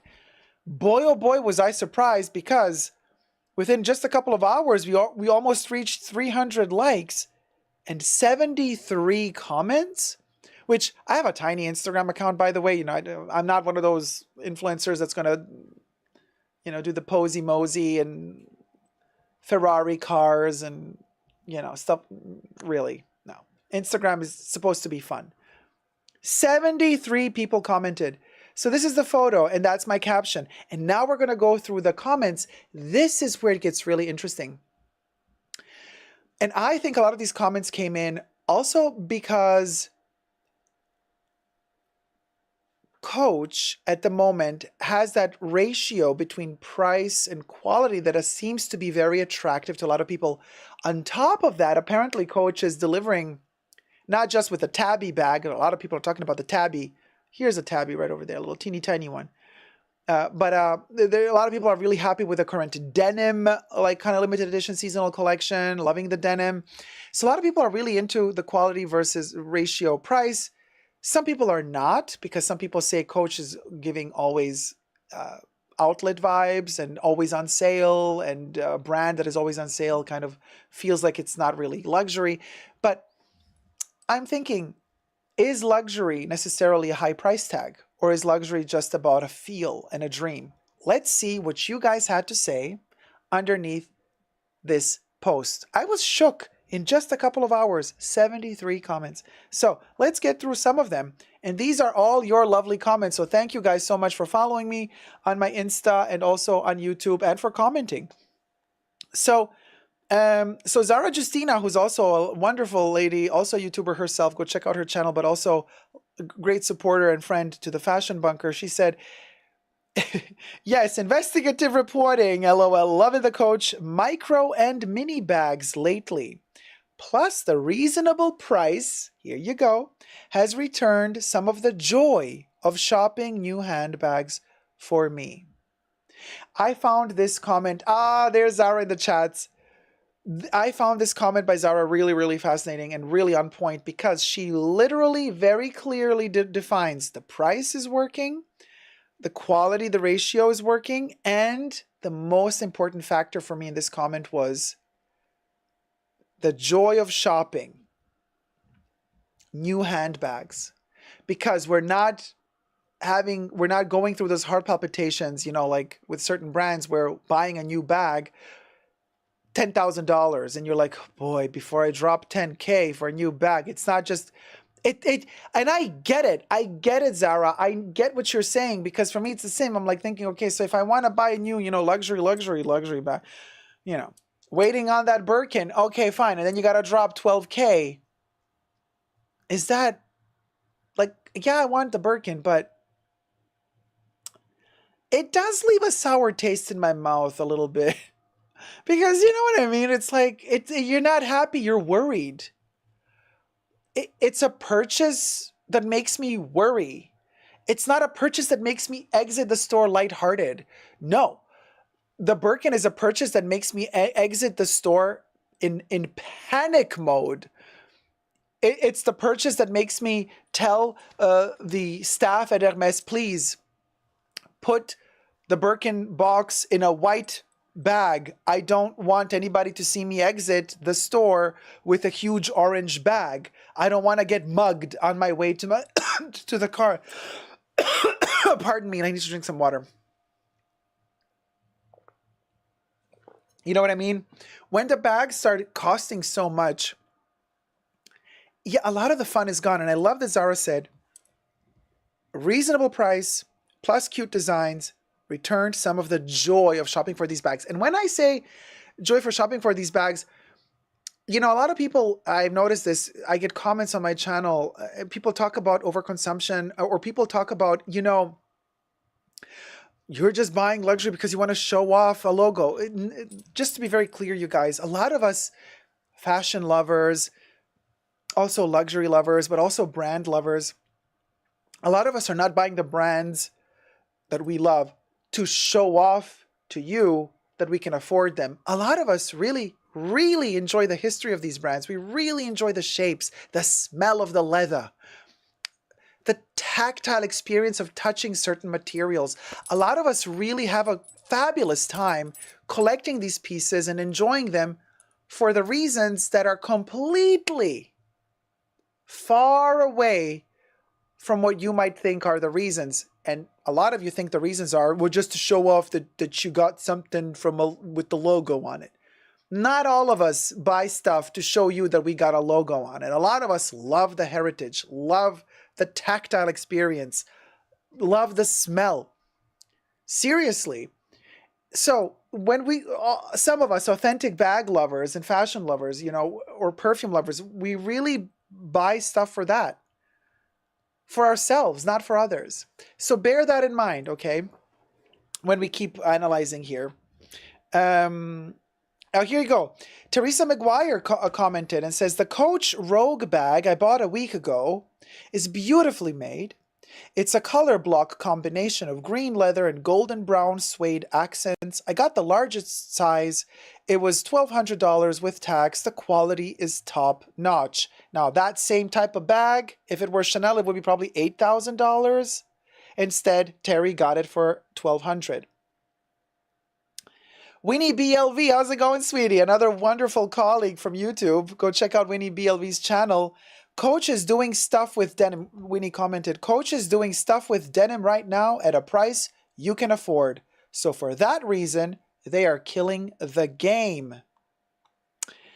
Roberto Duze says, check out the vintage ones, my lovely. I have many and the quality is so good. Before they started with fabric lining and obnoxious logos, the new generation of Coach seems going towards the same direction.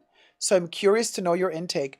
Well, here we can see almost every bag has a very visible logo here, right? But it's not as obnoxious as it could be. I mean, when it starts getting bigger, like here, I start having an issue. Little teeny tiny C, single C with a turn lock going through it. We'll go. A little bit big here, okay, for the tabby, but tiny on the heart. I would prefer them to kind of at least make a couple bags that have no logo, just if you want to. Like this one, for example, I touched this series here. The ones that were in leather, the leather felt really good. Now, a lot of them are made in China. And that's and listen, nothing against China, you know what I mean? But I would like a little bit, let's rein it back in. Let's make some, in Europe or in Canada or in America, you know what I mean? moving on. Feather Brain Dead says, brained, feather brained. I'd love to hear your thoughts. I haven't been to Coach in ages. I do have 80s Coach vintage, and the leather is like butter. Interesting. Barbie Paints commented, Hola Dacob. I have 2 Coach pillow tabbies in blue, green ombre and pastel ombre, the Basquiat handle bag, and a shoulder bag. I also have 5 vintage Coach bags, 2 of which were made in the USA.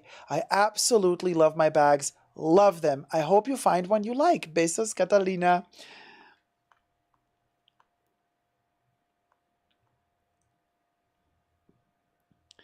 Chrissy says, I'm not a fan of Coach. Definitely not luxury for me.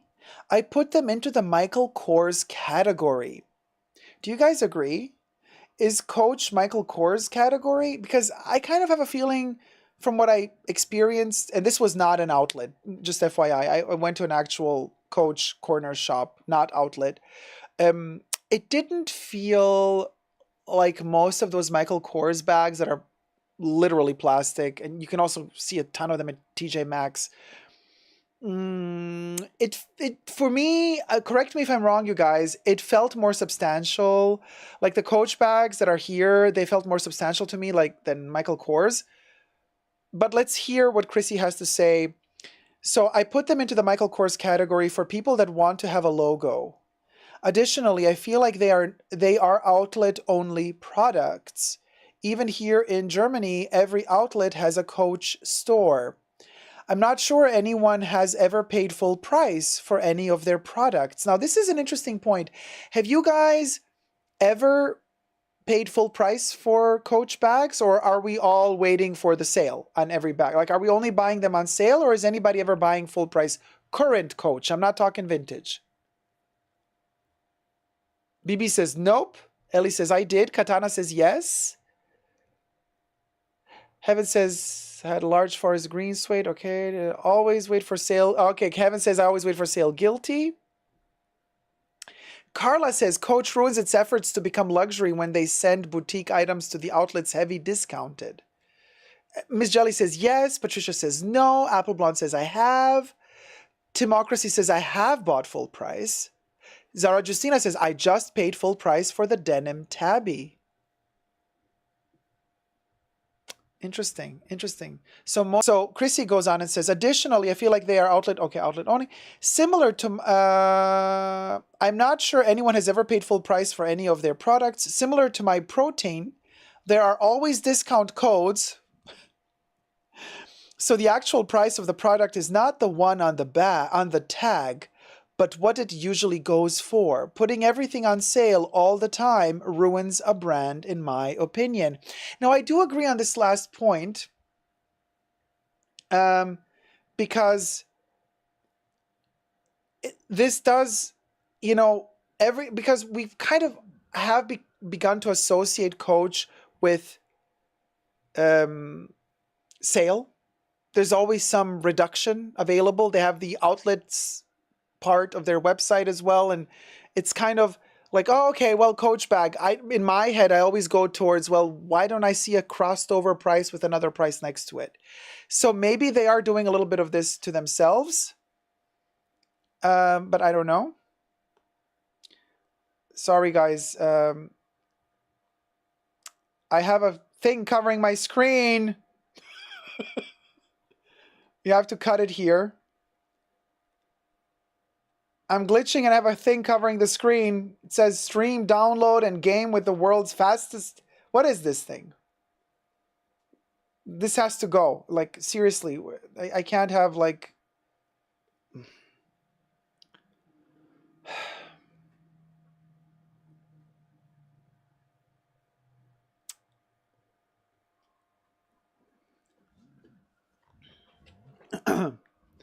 So, okay. And we continue, part 2. Rael's Closet says, I'm loving Coach at the moment. For me, it means getting a beautiful bag at a more affordable price. It's a luxury. Any bag really is, in my opinion. That is kind of beautiful to say. Like, open, any bag can be luxury if it's luxury to you. But interesting, we have another point here. Somebody else commenting saying the price is really good. And this is interesting to note because most of the bags that have become very popular, also thanks to social media, they're very expensive. Very expensive. So it's kind of good to find a brand that is playing in that price range that fits the times we live in. It seems like Coach, at least price-wise, is more price ratio quality is more in tune with the times than other brands, than luxury brands. Now, would I put Coach into that luxury level? Maybe not, personally, but open to see it develop. Where I'm really curious to see where it's heading. That for sure. It piqued my interest. Misisi says, I have Coach bags that are more than 10 years now old and still looking good to this date. They've been used a lot. I don't have negative comment to say about Coach. GCJY says, hello, I own one vintage Coach and to me it's been so durable despite their tanning process. Angie Massimore says, all of my Coach stuff has held up really well. Bikini says, love Coach. Jen Haro says, I've always loved Coach as an everyday bag and their designs are timeless for the most part. Quality of their leather for the price is great in my opinion. Mary Christina says, best. Yanti says, love the denim quilted tabby. A lot of people are loving the current denim pieces. We don't see them here though. I have always loved Coach. They can do no wrong in my book, says Fluffy Tree. Portia says, bello. Kristen says, I bought off Poshmark a lime green speedy 30 size style for $45. Been using all week, gotten many compliments, and feel a little safer in the town I work in now. And do my odds, ends, nails, and grocery stores. It's not my Louis Vuitton bags, but fun color for spring. I think that is a Coach version. I think there was a typo there. Coach, my first quality bag, says T. Bills. Still have every one of them, about 10. They are so well made, and I carry them in rotation with all the Louis Vuitton Chanel. To me, they are luxury, and they are true classics. Mary Stephen Mitchell says, I would say not a luxury brand, but definitely wonderful quality and design and better than Dooney. I have several of their smaller bags and wristlets, and I love them. So, and it just keeps going on and on and on with all the comments. Love the denim quilted tabby. Love a cute investigative journalist moment. The leather and hardware choice in the industry is better than other brands. Regardless the resale market and brand value, Coach is a good choice, says Ren Lai. And Diana Haskell says, I'm in love with the new Rogue top handle denim and the Soho bag in the repurposed denim. Nelsito Mar says, I love Coach. So, Asalin Ingstad, to me, it's a decent brand with reasonable pricing and quality. Would buy Coach over Chanel anytime. Dr. Goldie MD says, I heard their denim is fire. Haute Pink Ray says, hi Dacob, I love the collaborations. Recently they had a Chinese New Year theme. Love it. One of my favorite bags that I own is a large cosmetic bag collab with a Basquiat foundation. Alexis Cetina says, not a fan of Coach, unless it's something off of their reserve section from their online outlet. I can't see myself paying full price for Coach personally. T. Bill says, Coach, my first quality bags, still have every one of them, about 10. They are so well made and I carry them in rotation with all the Louis Vuitton Chanel. They are luxury, they're true classics. Denise Rolbietsky says, I stopped buying Coach years ago when for $300 to $500, a lot of money then. I saw tags in them made in China. I liked their leather goods back in the day, but not anymore. The Annie Coco says, I bought a pair of their dad sandals last week. I wanted Chanel, but they never fit me right, and Coach instead fit. So, Robbie Lemyao says, Coach bags I love, Quilted Tabby, Morgan, Hero, Rogue. Though not in the price range of the European luxury market, I think Coach and Dooney are very underrated by Euro bag snobs. Plus, you can buy one in the boutique without buying 100 plates and click bracelets first. The shade to Hermes customers. And it keeps going on and on and on, you guys. Like, there's so many wonderful comments.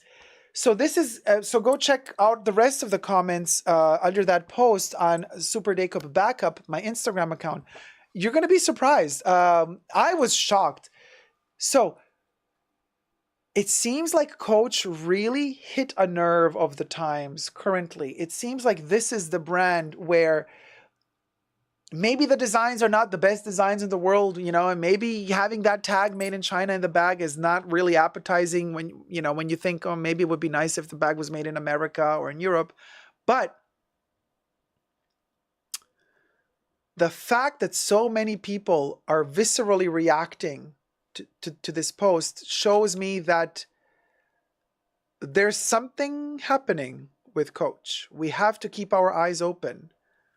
Brenda Romero says, even here in the chats, in the live chats, we are talking a lot. There's something about Coach, right? Yeah, it's insane. I'd rather cry being snubbed by Hermes than take a tissue from a Coach essay to wipe my tears. Really, Oshidi? Boy, oh boy. Okay. Kev says, well, it certainly speaks to the mass market. Yeah, but it's different now. And I think Coach now is cleverly using the opportunity where most of the luxury brands are way outpricing themselves, and Coach is doing something clever. They found that niche, and they're kind of tapping into all of those customers that are no longer purchasing, a lot of those other brands that they used to purchase, like Louis Vuitton, Dior, Chanel. And now they're like, well, where do I go to buy? And Coach is like, come to us. And now the conversation is igniting around Coach. Very, very interesting. And they're tapping into all of those clients that have left, these other brands. In fact, I just went to Chanel the other day. Empty. The boutique is empty. Dior, empty. Hermes, empty. Interesting. Coach, okay. It's also kind of empty. If you look at, there's no person here except for me. But truth be told, I was there like close to closing time, so maybe that also had to do with it. So anyway, JJW says, to me, Coach fashion shows are beautiful. Heaven says, just got 2 knit dresses from Lauren. Yay. Okay, well, it's typical now, which wasn't the case after the poppy era subsided, so go for them. I think the fact that Coach is an American brand and not European, like the other luxury brands, plays in a role in the debate as well. Krabibuzaki, that's a really, really good point. Definitely plays a role in the debate. But, maybe Coach should then play even more with the American heritage and create more an Americana vibe going on for them. Tap more into their own past and heritage, which they do, but even more. Distance yourself then more from the European market. Create something that will become more desirable to your clients that is not giving me the feeling that you're trying to run after European designs. Create your own. Make Europe come after you instead. Little free tip from me to you, Coach. All right? There you go.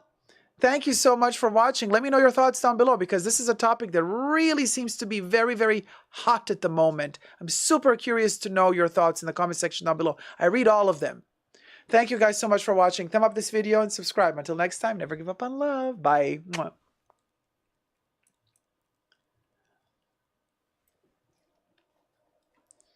Teresa says, I love my Coach bags. I carry them as much as my Louis Vuitton bags. Kev says, they can be the Ralph Lauren of American heritage handbags if they want to. Exactly.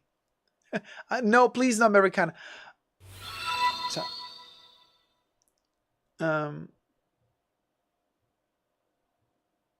oh, yeah, Debbie. Ralph Lauren is also big now, Dacob. But you see, for me, Ralph Lauren, we're talking bags here. I know Coach doesn't do just bags, but we're focusing on bags.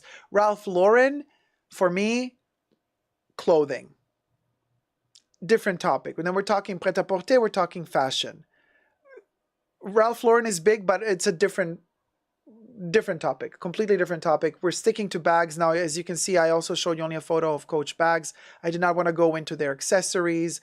Yeah, no, Ralph Lauren. Yeah, there you go. Patricia says Ralph Lauren bags is not. Oh, fuck. This stupid fan is broken. And it popped open and it kind of. Anyway. All right.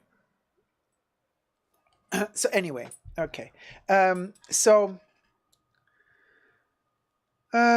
Coach went wrong with all their outlets. It diminished the perceived value of their bags. Well, yeah, I agree.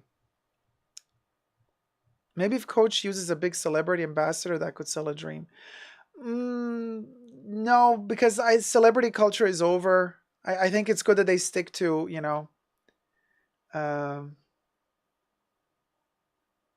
just being themselves. I just think they should lower the quantity of product produced. Outlets, tone it down with the outlets, try to diminish and disappear. And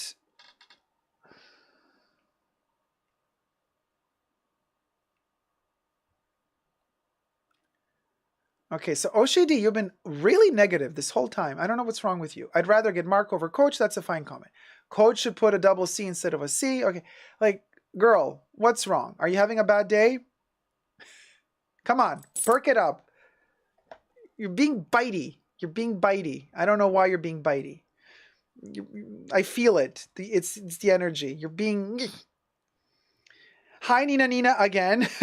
Lidovina says, I got recently a Ralph Lauren bag and the letters of the logo brand are peeling off and the leather is regular, but love the design is super practical. You're being a troll, Oshidi. Why? You don't need to be. Really, you don't. I mean, if you feel like you need to, then, but you don't. Yana Clara says, local production is a real selling point nowadays. I was talking to the lady in this particular shop I was in, and they also have, cosmetics and not Coach, but there's a lot of, it's like a bigger department store. And she said, the problem with department stores in general and all of these little corner shops, she's like, people come here, they look at our stuff, they try stuff on, and then they go to buy it online for cheaper with coupon codes and this and that. And this is why going to shops, these stores are failing. It also costs more for a shop to pay their workers, to pay the rent of the actual building where they are, to pay electricity, heating, cleaning, a lot of stuff. And so, of course, they can't compete with an online shop that just has a stock room with, 2 people working, filing, compiling lists, orders, sending stuff out. Of course, you can afford to reduce prices. But I personally prefer going live into the store to feel, touch, smell, and then buy. Just saying. So for me, yeah, it is alluring kind of to think, ooh, I'm going to check online. I'm probably going to find it cheaper.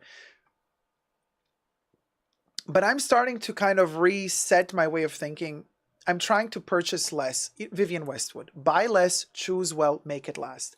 So while purchasing online, I usually jump on the buy a ton of stuff for cheaper. And honestly, it's not like I end up using all of it. You know what I mean? Like, it's such this need to say, unsatiable need to keep buying, but it's not like, okay, we'll go. And I've noticed, like, let me buy less, choose well, and make it last. So let me not order 10 things cheaper online. Let me buy 2 things in store instead of 10. Let me buy 2, spend a little more, but have an interaction with another fellow human being. Good. We socialize. That's worth money in my you know what I mean? You get an experience. And I think I'm kind of, again, this is also, I think, going to be a part of the renaissance of shopping.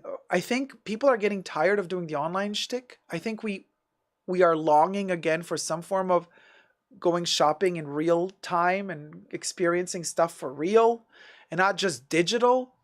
Maybe it's just me, but I'm feeling like things are changing in that direction. You know? Please and Frugami says, Vivian's photo and that quote has been my phone background since Vivian passed. Buy less, choose well, make it last. Yeah, Vivian was top notch. You know? Angie says, I'm opposite Dacob. If I meet a nice sales and I end up buying heaps more, LOL, I cave to their niceness. Angie, me too.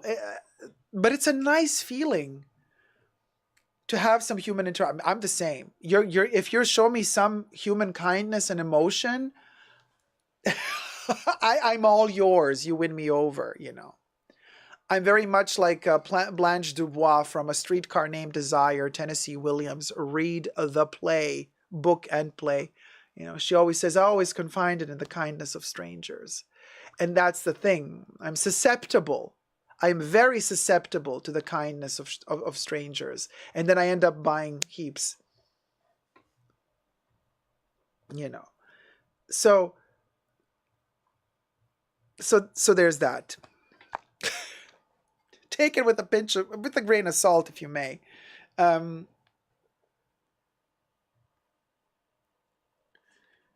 interesting how the chats were popping where we're talking about Coach. It's really, really, really a topic. So now let's talk about something more futile. Louis Vuitton, Emma Stone. Louis Vuitton is in trouble. Let me just touch up my makeup. I know, Louis Vuitton. Yeah, so when we start filming, I start glitching and it really irritates me. And then when these like windows pop up, no, it's really not. Like I need to focus, and these windows pop up and then let me just touch up the makeup, you guys.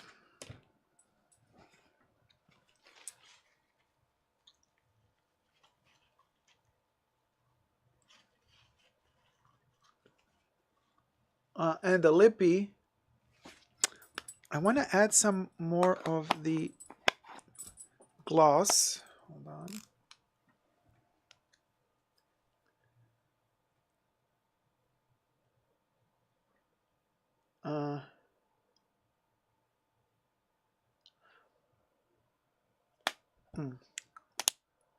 Okay, so now obviously it would be great if we could keep it on topic. But anyway, it's going to be a fun topic, so it's not going to be difficult to stay on topic. It's going to be gossipy.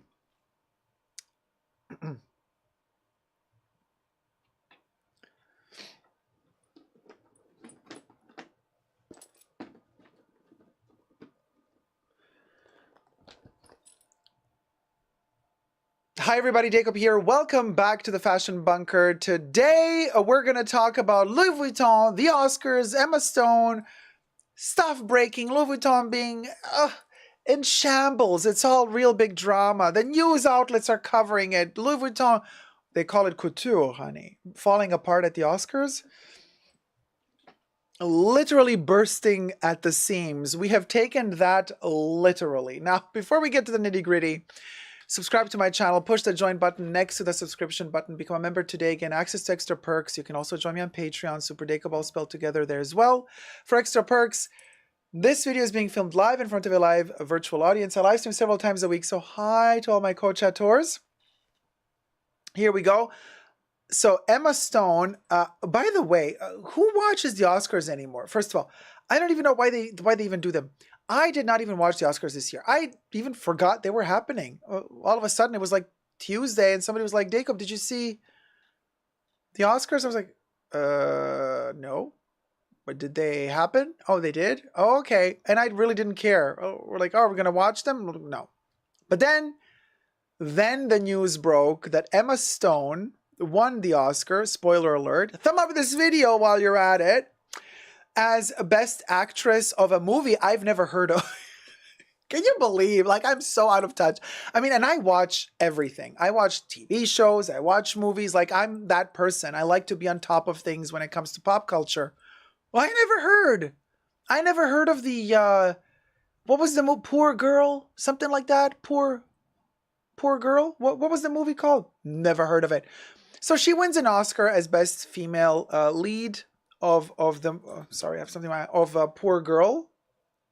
Or something like that, and so now we're like, okay, so she's going up the, you know, that little staircase, whatever thingamajig, to get her Oscar, and she's like, I don't know if she's crying because she's emotional because she won an Oscar, or if she's crying because her dress broke open. Louis Vuitton, so she's a brand ambassador for Louis Vuitton, by the way. So it's not like she went to buy a Louis Vuitton piece. By the way, everything I say in this video is for entertainment purposes only, not rooted in truths or facts. Everything's alleged and just my opinion. It's not like she went, you know, to purchase Louis Vuitton somewhere and is now like, oh, well, sorry, tough titty. You know, you bought a, you know, it's been worn, somebody returned it, faulty, what? No. She's their brand ambassador. She's going to the Oscars. Nicolas Guesquier, who is the artistic director for Louis Vuitton Women, he made that dress for her. Like, it was custom made for her. Like, attention went into that dress. Louis Vuitton has a lot of money invested in that moment. And especially if she wins the Oscar, she's going to be all over the news wearing a Louis Vuitton dress. So you do everything in your power and you go far and beyond that to make sure that that dress is impeccable. That dress can survive a nuclear explosion. Talk about Oppenheimer and Barbie. Okay? The nuclear explosion. Like, you make sure that that dress is bullet frickin' proof. Instead, what happened?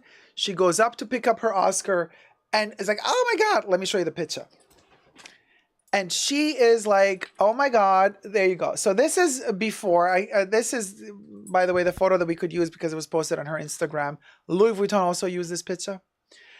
And this is the dress. It's kind of like a minty yellow color. Here it's in black and white. And you ask yourself, why did they post it in black and white? Were they not so sure about the color? And they're like, you know what? Black and white makes it look more classy. I'm like, this, okay, whatever. I mean, she's their brand ambassador. She has to wear Louis Vuitton. So, I mean, this to me, very frumpy, heavy here. This whole piece here, it's like very heavy. Not my cup of tea. It's the back of the dress, the zipper pull that completely busted open. Now, it's a hidden zipper. And the issue with hidden zippers, they have that fabric covering them. And they're usually, you know, the little teeth of the zipper, they're plastic, of course. And they're very tiny because it has to be a hidden zipper. So if you kind of do this, you know, if it's a little bit too tight, you do this, the zipper can pop. Now, I've seen the photos from the back with the popped zipper. The zipper did not detach from the fabric. So it's not like the zipper, that the sewn part of the zipper tore. No, it did not. The zipper was sewn properly to the fabric, but the little teeth things, they opened up from each other. Those plastic teeth, they separated. So the zipper opened up. It kind of ripped there. So at least we can say, Louis, at least you know, the sewing was correct because the sewing did not pop, allegedly, but the zipper did. Underneath this dress is the inner part of the dress, which is the corset, which is in the same fabric as the outer side of the dress. So even though it popped open, you did not see skin. You saw the corset, and then you saw the fastening to keep the whole. It's a fastening that keeps you under. It's really annoying because it ties you under the rib cage in the back. You pull it closed so that the dress stays put, that it doesn't slide off of her, so that she doesn't get a nip slip in the middle of the show. But you can imagine having that corset on, having that strap behind the corset tied to the back with buttons, and then having the dress on top with a zipper covering all those layers. And then you put that tiny little hidden zipper on top of all of those layers, and you want the woman to move, to sit down the whole evening in this dress. I mean, it's a recipe for disaster. Okay, so to say the least, we have an issue with conceiving this dress. Like, this is not a good idea. Technically, not a good idea.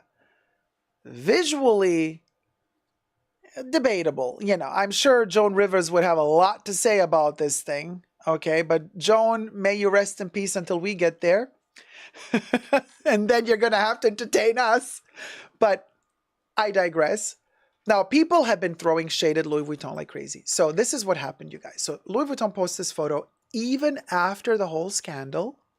Because Emma, of course, she's not going to... This little lady, very clever, very clever. She's giving me those vibes. I do not know her, so I don't know if this is a mean girl or not, but she is giving me, what's going on with my community? She is giving me those vibes. Like, when she noticed that it popped open, she immediately was 5 steps ahead of everybody. She's like, okay, the press is going to photograph this. This is going to be terrible. They're probably going to make fun of me. Let me take control of the narrative and of the situation. Let me publicly, while I'm receiving my Oscar, announce that my dress is broken, which she did. She went to the mic and said, you guys, my dress is broken, blah, blah, blah, blah, blah, blah, blah, blah, blah. It happened during the Ken performance, probably, blah, blah, blah, blah, blah. So she made it a moment, almost like, you know, tried to make it look ditzy, like when Jennifer Lawrence, dressed in Dior by Raf Simons back in the day, was going to get her Oscar, and the dress was super huge, and she was going up the stairs and tripped and fell, and it was such a moment, and the whole world was talking about it. And then again, people were online were complaining about the dress. Well, the dress wasn't made to actually walk in it. It's too much fabric. It's too long. No wonder she tripped. So they were criticizing Dior back in the day a little bit. Shortly after that, Raf Simons actually was gone from Dior for other reasons, but still, we'll go. In this case, of course, because it ripped open or the zipper broke open, people are like throwing shade at Louis Vuitton. In fact, despite whatever happened, rewind. Because she was saying, you know, look at the dress, so she took the narrative into her own hands and she owned the moment. That's why she gave me the vibes of somebody who's calculative and knows exactly what they're doing. So that little innocent smile, Emma, you're a sly little minx. You know exactly what you're doing, don't ya? And I'm on to you. But, so, despite what happens, Louis decides to post on their Insta the photo and say, like, she wore our dress to the Oscars. Now, you can imagine what happened. The flooding of the comment section under this photo. People went ballistic. They threw so much delicious shade at Louis Vuitton that it is just, I mean, in a way embarrassing, but also really, really funny because, well, you know, let's just say it's one of those moments where, well, people really, you could feel that there was built up tension. I feel from the consumers and customers of Louis Vuitton. It's like they've been building up this tension for a while now to finally find an outlet to let go of some steam about quality issues from the brand. You know, so it's kind of interesting. So there's several articles. There's a ton of articles online quoting what people have said. So fans couldn't help but weigh in on the incident, and somebody said, can a brand that makes a dress for an Oscar actress that doesn't last even 2 hours without breaking be considered haute couture? Now, good point, except Louis Vuitton is not an haute couture brand, so whoever was commenting has no clue what haute couture is. Haute couture does not, Louis Vuitton does not sell haute couture clothes, they sell prêt-à-porter, but Probably for her, they made this all by hand. Nevertheless, Louis Vuitton is not an haute couture brand. Others compared the esteemed fashion house to shopping mall retailers. Like one person wrote, now the whole world knows Louis Vuitton made a dress at Zara quality. Well done. This took me out. And actually, I'm not saying I've seen this dress at Zara, but I've had this sort of issue at Zara with quality. So these people are not that far off. The Zara comparisons to an Oscar dress, and you know what? And people are right, in my opinion, because if you're gonna pull the best you got as such a huge luxury brand for this, exactly, Kev says the same zipper, allegedly, for Zara dresses and Louis Vuitton dresses, allegedly, same zipper. And this is what you deliver. Like, this is, you got to bring your A game, your A plus game for the Oscars. And this is what you deliver. And if this is what you deliver for the Oscars, imagine what you deliver for us mere mortals that just purchase randomly in your shops. The stuff that's on your shelves that you sell on a daily basis. This is what we've been talking about. This is yet another example of why luxury is dead.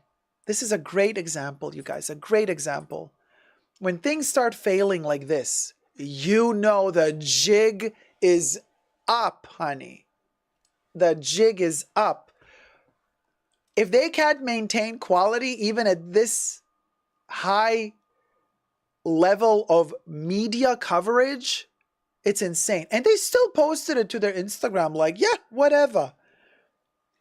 Another Instagram user agreed, writing, I loved this dress, but make better quality zippers than the one that I can find at H&M.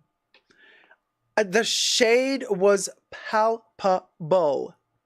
Somebody else said she sure can win a Poor Thing award. Poor Thing because of the movie.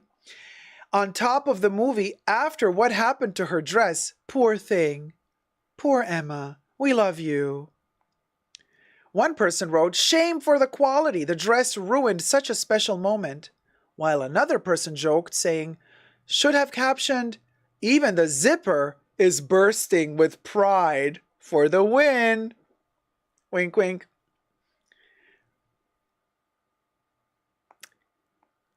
But, you know, of course, then after the Oscar ceremony, there is the Vanity Fair party. And a lot of articles imply she changed her dress because this one broke for the party. No, they all changed their dress for the Vanity Fair party. All of the Oscar nominees or whoever was invited to the Vanity Fair party after the Oscar ceremony, they all changed their clothes. Nobody wears the same. Maybe some men still wear the same tuxedo, but the women, they all changed their dress for the Vanity Fair party. So she would have changed her dress. What I'm trying to say here is she would have changed her dress regardless whether or not it had broken or not during the ceremony. She would have, even if it didn't break, we would have still seen her in a new Louis Vuitton dress for the Vanity Fair party. And in fact, we did see her in a much more loose-fitted, easy, comfy, cozy, not cozy, not, but comfy Louis Vuitton dress for the Vanity Fair party. Now, The Onion, super funny. You know that they do satire, and this is a fake story, what I'm going to tell you next, so just bear in mind, okay? They had this wonderful kind of storytelling version. They fantasized about what her day looked like. This is a doozy, you guys. This is the funniest thing ever. So basically, The Onion wrote, oh, can you believe Emma, the next day after the Oscars, she's sitting in her hotel room calling Louis Vuitton, saying, hi, can I talk to customer services? And they're like, yes, what's your issue? She's like, well, I got this dress that I wore yesterday and the zipper broke and I would like to return it. And the customer relations are like, oh, yes, So, well, now that you told us that you wore the dress, like, we're so sorry. Like, you can't return it anymore because, like, it's been worn. But let me try to talk to the manager because, like, maybe we could, like, give you, like, a voucher or, like, give you, like, a partial voucher so you can buy something else. But hold on, let me talk to the manager. Hold on a minute. Let me put you on hold. But first of all, can you please tell me what client are you again? Sorry.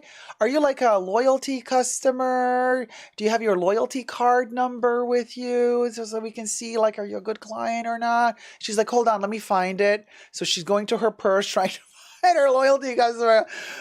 And then they put her on hold, and then like she's like on hold, and then they play that like the lousy music that when they put you on hold, like ding, ding, ding, elevator music. Like here, she's in the elevator. They're playing the music that she heard here in the elevator, and she's like, and then like after 20 minutes of being kept on hold, the line falls. You know when they hang up on you after 20 minutes and then you get all upset and she's like, "Oh no, let me call again." So she calls again and a different person answers this time.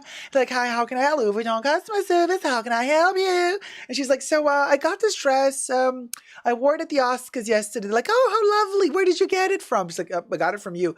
"Oh, okay. Well, congratulations." She's like, "Well, hold on a minute. It broke." She's like, "Well, but since you wore it already, we can't." She's like, "Yeah, I already been through this. I know. Can you please connect me to the manager?" They're like, "Okay, please hold the line." And another 20 minutes later, the line collapses. And then the Onion finishes by saying, "You know what? So Emma had to hang up, hung the dress up in her wardrobe, and decided to try again calling customer services tomorrow." Oh, delicious. The satire. But you know what? The Onion isn't so far off from the truth. And the truth being, most of these brands call themselves luxury brands. Their after sales customer care is not good. We pay a lot of money for these premium priced luxury goods, and then when something goes awry with them and we bring them back, for repairs or whatever, it just they don't deliver. They don't deliver. My Louis Vuitton here, love my little pochette accessoires. My Louis Vuitton sales associate also said, so in the past, if there were any issues with retouching the leather, changing something, if the glazing is off, they would send it off to repair the glaze. They don't do the glazing repairs anymore. Can you believe? Like, no. Too much people, too many customers. We've expanded too much. They're like, we cannot accept glazing repairs anymore, even if you're still within the warranty. Like they might end up giving you a brand new strap, but unlike my passport holder, it's all glazed. Also, Louis, all glazed around. If that gets like scratched, they used to repair the glaze. No, not anymore. So it's like aftercare service is becoming a little bit meh, the more time passes, which is such a shame. So it kind of, the Onion, yes, it was satire. It was not a true story, but it wasn't far off from the experience that I feel we as customers experience oftentimes when we do call these brands and tell them, "Hey, I've had an issue with your product that I bought new in store from your store." And then they kind of like backpedal and like, "Yeah, but we can't do this, but we can't do that. Okay, we can send it for repairs." And then 6 months later, you still didn't receive your thing repaired. Such a travesty. But, so there you go. Tanya says the Onion is fun. So, yeah, Melissa's being also satirical and says, "Oh, not honey, it's not faulty. It's a handmade product, darling. It's just unique. It has character." Right? Yeah, the faulty stitch, the breaking zipper, it's part of the character of this garment. You understand. Sure. Accept the flaw as if it were an extra added bonus, given that it is a luxury piece after all. Cha. Anyway, guys, let me know your thoughts and prayers down below. Until next time, never forget to never give up on love. Subscribe, thumb up this video. Love you loads. Bye. Mwah.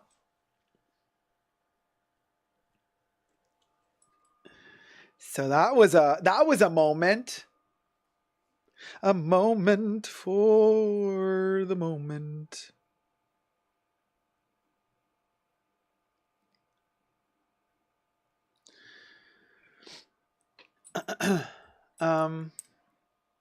Tanya says that zipper was custom made to do that. Exactly. You're paying more for the fact that the zipper failed.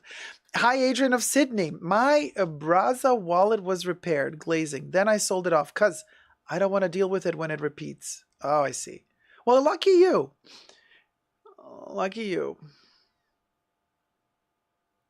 Corey says it's a quick release zipper in case of breathing. Hi, Larissa. Hello, people. I'm late to the party. Hey, sweetie. Welcome, welcome. Minnie Jeffrey, how's it going? It's a feature. It's a feature. It's a double feature, creature feature. Next topic, very interesting. We're going to talk about the end of luxury again, because, hey, this whole live stream is very symptomatic of exactly that.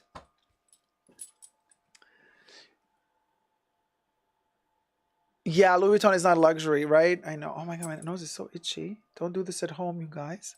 I'm a professional scratcher, and I have to add some powder because it's getting really hot in here. Up in here. Getting hot up in here. Hi, Catherine. How's it going? Welcome, darling, to the chats. Nina says, Dacob, I got a notification for the live this time. Just wanted to let you know. Thank you so much for letting me know. Sometimes YouTube gets it right. Sometimes they don't. I don't know what to tell you. Hold on. Let me move to the center. No, we're going to have another photo. Okay, well. Carissa, the eyeshadow today, it's a mix of three things. We have Rivage by Chanel, Coral Treasure. Coral Treasure? Coral Treasure by Chanel, Rivage by Chanel, and topped off with a highlighter, which is Lumière de l'Océan, the ocean light. And then I have the Abyss, Blue Abyss Stylo Yeux pencil as well. Hi, Basic Bag Lady. Hey, Melissa. Yes, I got a live notification too. That's good to know. Basic Bag Lady, I didn't watch, but you'll tell us all we need to know about the Oscars. Yes, I just did. I got here late because I was busy, but liked as soon as I got the notification. Let's thumb up, guys. Yeah, thumb up the video. Thank you, Nina. Thumb up the video, you guys. Thumb up the video. Oh, Dacob, it all looks lovely. Thank you, Audrey. Ralu Gorgescu. Hi, Dacob. I'm so happy to see you live. Hi, hey, sweetie. Oh, I forgot to tell you. So, another thing about Emma, she said, oh, the dress probably broke when Ryan Gosling was singing the Ken song. Oof. I didn't want to watch it, but then I watched it just to see if she's lying. She was lying. Because I watched the performance, and then he did come to her, and she did like try to scream and sing with him into the mic. Then he walked away. Then he finished his performance. The camera pans away. And then she was sitting front row. And you can see that she's still there in her dress. She did not go away after he finished his performance. You can see her sit down before they go to commercials. She sits down. So the dress is still intact. That zipper wasn't broken by the end of Ryan Gosling's performance. What was broken were my eyes, okay? And my ears. That was a travesty. Well, at least I'm glad he wore glasses, sunglasses, so I didn't get to see the googly eyes. Whenever I look at Ryan Gosling's face, I always kind of get dizzy because like one eyeball is there and one is there. And I'm always trying to kind of like I'm like, dude, I mean, and I'm not saying that, you know, some people have a slightly lazy eye, and that's not what I'm saying here. Like his eye, I have the feeling his eye is literally put, like the whole eye with the eye socket is like one is there and one is there. And so when I look at him, I always get this like, I always try to kind of, I'm trying to be like, okay, now he looks straight to me. But it makes me dizzy. So I'm like, okay, he got the memo. He put on sunglasses. So he performed. He put on the sunglasses. Anyway. Hi, Marcus. How's it going, sweetie? Katie says, it's past midnight where I am now, so I might fall asleep. It's so much fun with you, Fashion Bunker fam. Have a beautiful day or night, everyone. Thank you so much, Katie. Yeah, Emma's gaze is very intense. Yeah, very scary, right? Yeah, Bev W says, aloha from Hawaii. Hey, sweetie. Hey, Bev. Welcome to the chats. Hey, Sasha Sanchez. Really? Yeah, Ken is. Oh, really? Not a fraud. Well, he's not my cup of tea. But then again, to each their own. Ryan Gosling always kind of scares me a little bit. Oh, there you go, super sucré, right? You like never noticed you, but you're totally right about Ryan. I mean, not to throw any shade on the at the poor guy. You know what I mean? Like he will go. You know what I mean? People love him, and he has his fans, and people find him attractive, whatever. But I mean, I'm like, okay, you know what I mean? Trisha Paytas moment. You know when somebody, what was it, when somebody outside, it was a troll moment, she was in her car and then somebody said something and she's like, okay, you know what I mean? And she's like, okay, and then moved on. That's me whenever I see Ryan Gosling. Like he appears on screen and I'm like, okay, and then I was just like, whenever I see Ryan Gosling, I literally live in that meme, like Homer Simpson exiting through the bushes. Like whenever Ryan Gosling appears on screen, I just go like, you know, and I'm like, and I'm like, this that's me, literally. Disappearing in the bush, okay? So there you go. John Cena, naked and cringe. Yeah, who's John Cena? I don't even know who that is, you guys. No. I don't know who that is. I don't know.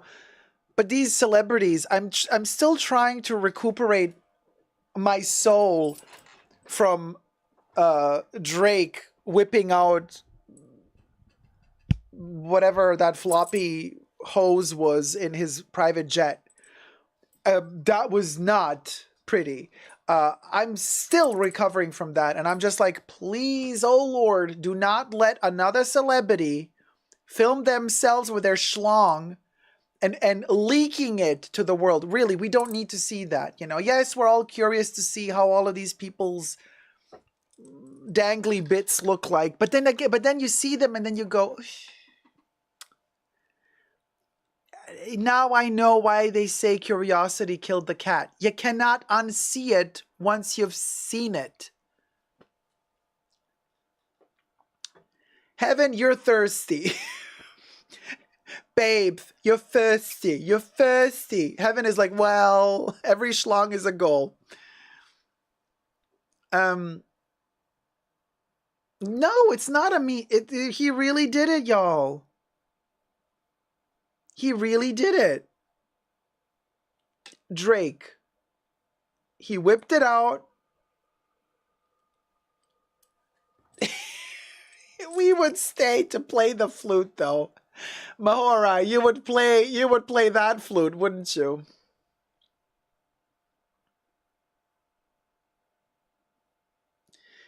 Every schlong is a goal, yeah. And as they say in Girls, the TV show that no longer is, good dick is a prison. But here's the thing. Drake literally gave you the key to exit that. You know what I mean? Like with Drake, he's like, here's the key. You want to stay in that prison? I'm like, no, please, give me the key. I'm leaving. Thank you for letting me go. Thank you for letting me go. We good. Get up. Gladys, I'm not kidding. No, it was all over Twitter or X, whatever they call it. I still call it Twitter. But Melissa's like, it is such a prison. Oh, there you go, Melissa. I know, sweetie. I know. I know. What are you going to do? You understand. Marina says, I missed that. Yes, you did, Marina. Apparently, it's been all over the internet for a couple of weeks now. Good D is not always a big... Well, Smurfette, I completely agree with you. It's not about the size.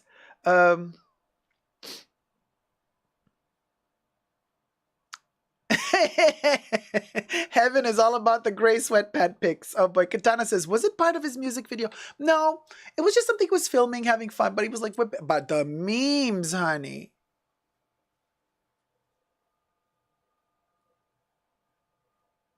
Teresa's like, it is a prison, and throw away the key.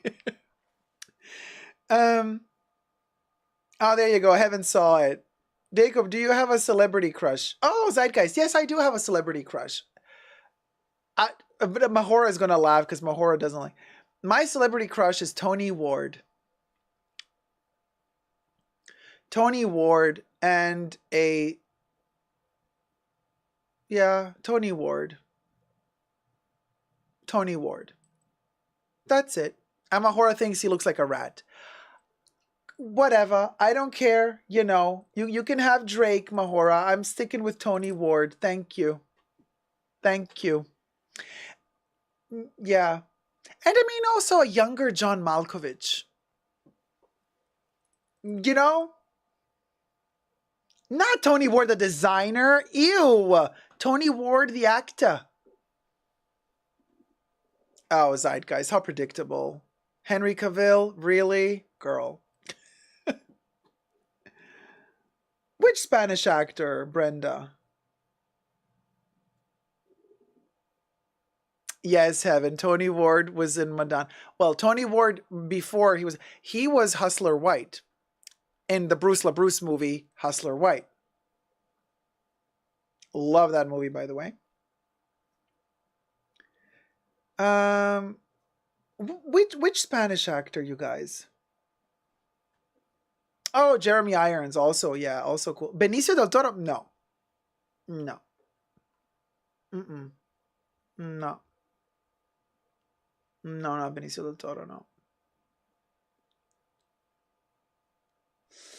No, Thoreau, yeah, Thoreau, I can't. Ever since the Sex and the City episodes, he was, no. Oh, Gladys, yeah, I've also noticed more and more YouTubers throwing shade at Chanel. Kev says that knows. Right, Kev? Now listen. Kev, listen, Linda. Now, listen, Linda. Tony Ward, okay, who said before that the size doesn't really matter? Oh, Smurfette. Smurfette said good D isn't necessarily a big D. Tony Ward, not a big D. Okay. There's enough pictures and videos of him doing some stuff. Not big, but proportionate. Really cutesy. Fits. Nice package. Everything is the way it should be for me. You know what I mean? And kind of... But he does have a big nose. He does have a very big nose. Tony. But, yeah. So yeah. There you go. So there you go.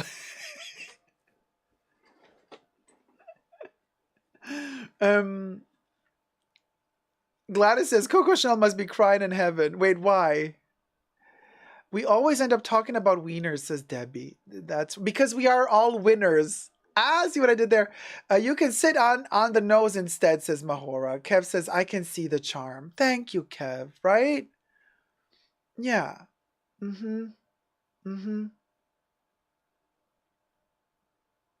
Oh no, Heaven. No. The Saltburn guy grosses me out. I do not like him at all. I think he is disgusting. She's like, it's like a spider. It's like a tall, skinny-legged spider walking around, and you just don't know. It has 8 legs. And, I can't. That's no. The Saltburn guy. He's another one from the penal colony. No. Doesn't do it for me. Yes, Kev, exactly. Oh, Kanye Reeves? Yes. We love Kanye. We definitely do. And River Phoenix, but alas, he's no longer with us. So anyway, moving on. End of Luxury. This is a doozy. Bethany Frankel. We'll go. We got a pizza. Okay.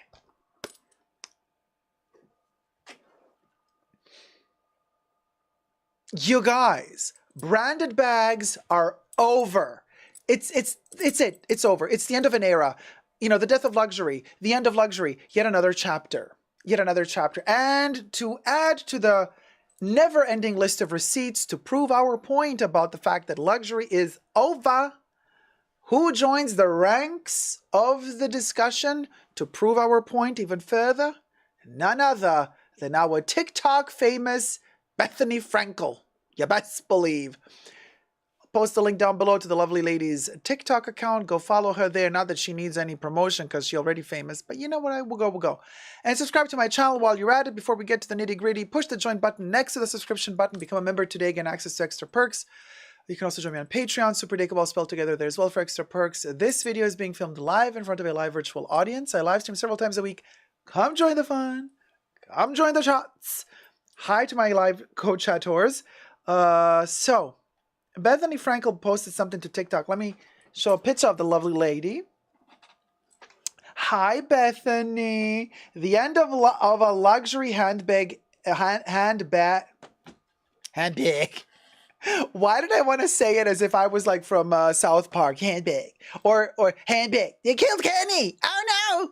Handbag era. Okay. So the end of a luxury handbag era. Now, some people say era. Why is it that some people say era? Like Shira. Shira. Shira. But I say era. Okay? We'll go. So this is Beth. Hi, Beth. This is a little baglet. There you go. Bethany Frankel TikTok. So this is what she says. So in the video, she's like, you know what, guys? It's over. Like, I'm so sick and tired of it, right? She's like, don't get me wrong. She says, I have my Birkins and I have my Chanels and I'm still going to keep wearing them. And yes, I got them already, but I'm done buying them. She went to this other store where she got what she claims is like really good. By the way, everything I say in this video is for entertainment purposes only, not rooted in truths or facts. Everything's alleged and just my opinion. Okay. So she went to, let me tell you, a store and she was kind of shook because she got bags for like $50, $100, $150. She purchased the bags, as this article states here from dailymail.co.uk, from winners, such as a simple black leather handbag that was just $50 with lots of pockets, she said. You understand. And then she purchased another crossbody leather bag with a pouch that was $99 and a puffy oversized handheld suitcase she had picked up at a department store. And then she said if it were a brand name, it would be $3,000. But it's such high quality. Even the details in the hardware are great. So she said, as she showed the viewers the suitcase, and she said, but this is only a couple $100 altogether instead of $3,000. So she said, we're done with this. She's done with it. She says, I don't want to buy stuff like this anymore. Do you remember a couple of years ago? And here's where we got to give credit where credit is due, Bethany Frankel. Bethany, my dear, years ago already, who was all about luxury bags, logo bags, branded bags, expensive bags are over. HRH Collection. Alex from HRH Collection. Do you guys remember? She went on a tangent 2 years ago. I think it was 2.5 years. My gosh, how time flies. Thumb up the video before the time is over and up. It means a lot. Thank you for the algorithm. HRH Collection / Alex, you know Alex, the lady who always screams and yells at her viewers and tells everybody, shut up, sit in the back of the room, sit in the back. You idiot. She's like all over the place, but we love a faux red. We love the Tourettation. And she was saying like she's done with luxury products, obviously back. She's like, it's so yesterday, it's so lame, blah, blah, blah. Bethany now is adding to the conversation years later saying, well, on top of that, we got really good quality, according to her, leather for really low quality. Isn't that fabulous? The concept of the end of an era. When celebrities and stars who have been also on television, who have their own brands, who have not just a social media presence, like Bethany does, but also have television presence. I mean, she's a reality TV star as well. When people of this caliber start telling you the jig is up, that's when you should start thinking, okay, maybe the jig is up.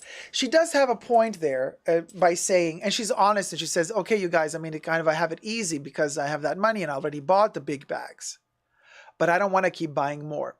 And this is a good point in her defense, because of course it's easy to come for her and say, yeah, but what, you have it easy. You already have all those expensive, luxury bags. So you can say now, well, you got them already. So it's easy for you to say, I don't want to buy, don't buy luxury bags. Some people can't afford, are still saving up to buy their first luxury bag from one of these famous brands. So like, I get it. I get the moment, but at the same time, she says, yeah, but there's, or I'm saying rather, sorry, Bethany, I'm saying this one. There's a lot of famous or rich people who have a lot of money, and for them, it's not enough to just have one Birkin and one Chanel bag. They want to have 100 Birkins, 200 Birkins. They never stop because the money keeps flowing and they want to keep buying all different colors and shapes and sizes. And so you can imagine in her, Camille, I have a sash. I'm wearing Vivienne Westwood today, by the way, with a little Chanel Camellia. Just like climate change squiggle sash here, okay? Representing Viv. I love Vivienne Westwood. Buy less, choose well, make it last. That's what she always used to say. So she says, I'm not that person who needs to have 150,000 versions of it. Like, I'm done. I'm not craving them anymore, in other words. This is interesting because it's that craving that I feel has stopped in our society. We have come to a point now where if you still haven't had even one of these luxury bags, but you're really craving one, you're going to keep craving it probably until you can finally afford one or get one somehow. But for us who kind of already have it, we stopped craving. For us who already had it 10 years ago, right? Like, let's say 10 years ago, you had it, but you were still craving more. That itch was still there. Oh, let me get another colorway. Let me get another size. Let me get another material version. That itch is gone now for many different reasons. Okay, be it because the prices are just insane at this point. A bag that used to cost $2,000 is now $10,000. Be it because the quality, and a lot of people, more and more people online are talking about the quality issues with a lot of these luxury brands. So be it that the quality is also decreasing more and more as the days progress. And then we're at a point where, well, we're in a situation where, okay, you might have the money, like a ton of disposable income to throw to the wind and say, well, let me keep buying these bags because I don't care for the money. Let me keep buying these bags. But how many rich people don't care about quality? Think about it. I mean, there probably are a few that don't care. For them, it's just some form of weird hobby prestige. Let me take a selfie, post it, and feed my ego. So I don't care if the bag falls apart after using it once. I'm not going to use it more than once anyway, because next week I'm going to buy the new one. Okay, but how many people are like that? You know what I mean? The 1% of the ultra rich who can afford to just throw away Birkins like they're, Kleenexes.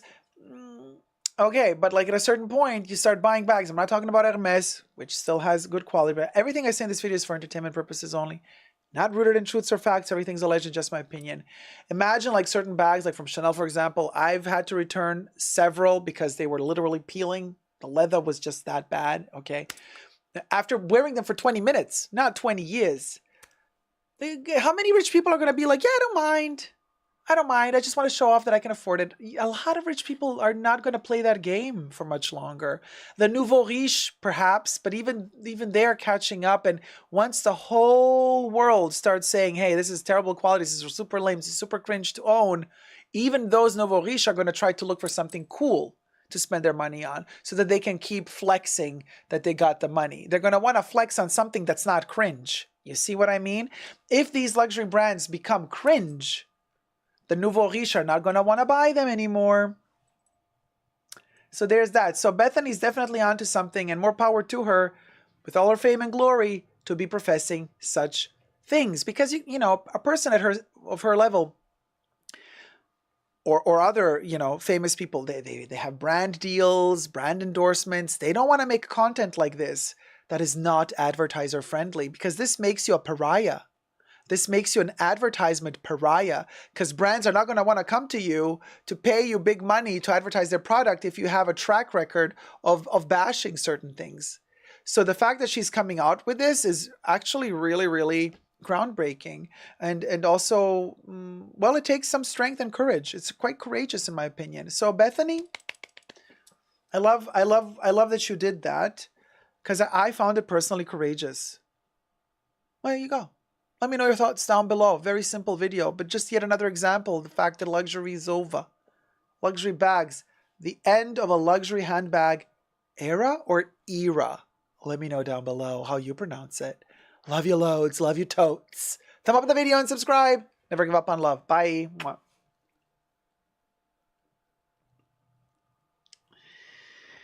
Bethany, Bethany, Bethany. Can you believe?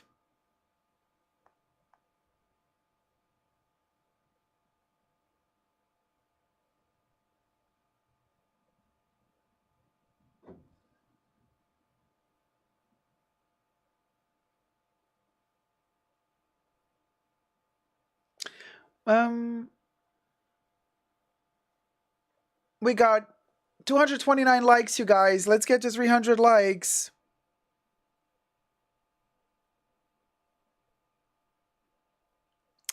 Wait, how many videos did we shoot?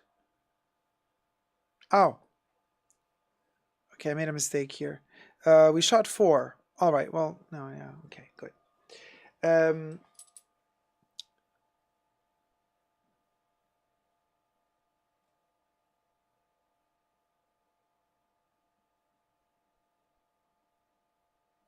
The pad is covering, hold on you guys, it's covering the time. Oh, okay. So, both pronunciations are correct. Just checked Webster Dictionary. Oh, Ellie, thank you so much. Okay, that's really good to know, you guys. So, do I have a picture of for the next topic? With the ambassador not wanting to... Oh yeah, we do have that one. Okay. End of luxury is done once. Melbourne is quitting luxury bags. Okay, so Yana Klaus says the end of luxury, well, is done, meaning like we can go back to luxury again once Mim has quit luxury bags. Sorry to hear, but glad you're having fun with the wigs. Oh, wait, there's parallel topics going on. Basic Bag Lady says, I was diagnosed with a form of alopecia this past July. I no longer crave bags. I crave high-end wigs. Talk about fun. The wigs, obviously, not the diagnosis. Oh, man, Basic Bag Lady, I'm so sorry for the alopecia.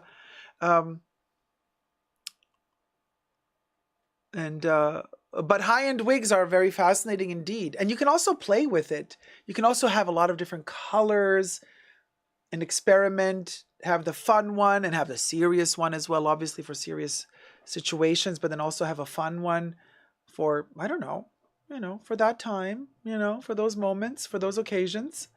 Louis Vuitton is still at it, believe it or not. They are not letting us go. We'll go. Can you believe the nerve? The nerve of that brand. So, I have another topic for you today. I know, we have a ton of them. And, okay.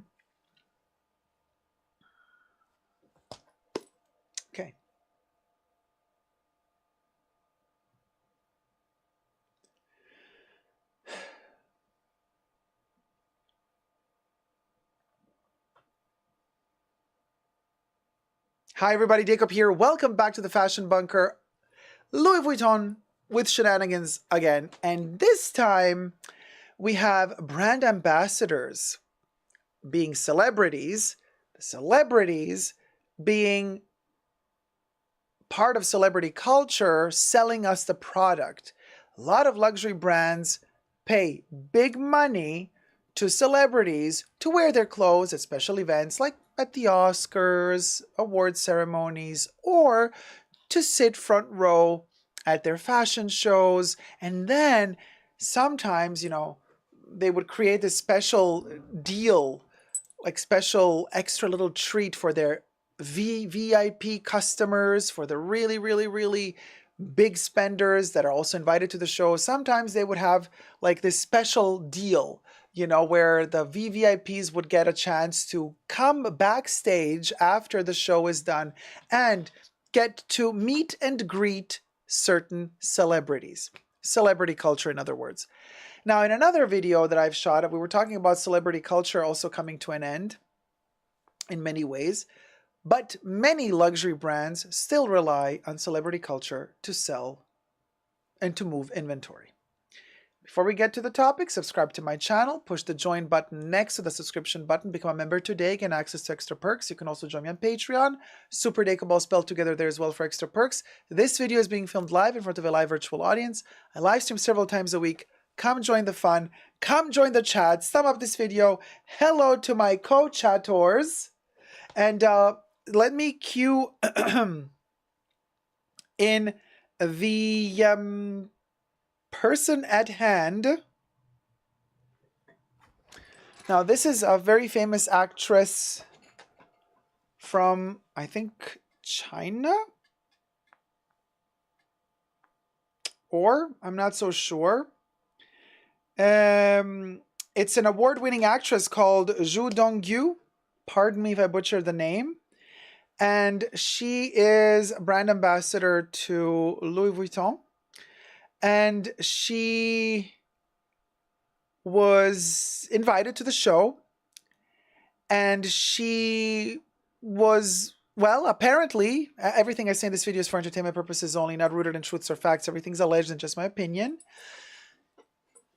She was paid, as a brand ambassador to wear the clothes, promote the clothes, and as part of an extra perk, at the end of the show, she was going to go backstage, and a couple of very, very exclusive select few clients were supposed to be called backstage, and we're going to have a little meet and greet and photo op with the lady.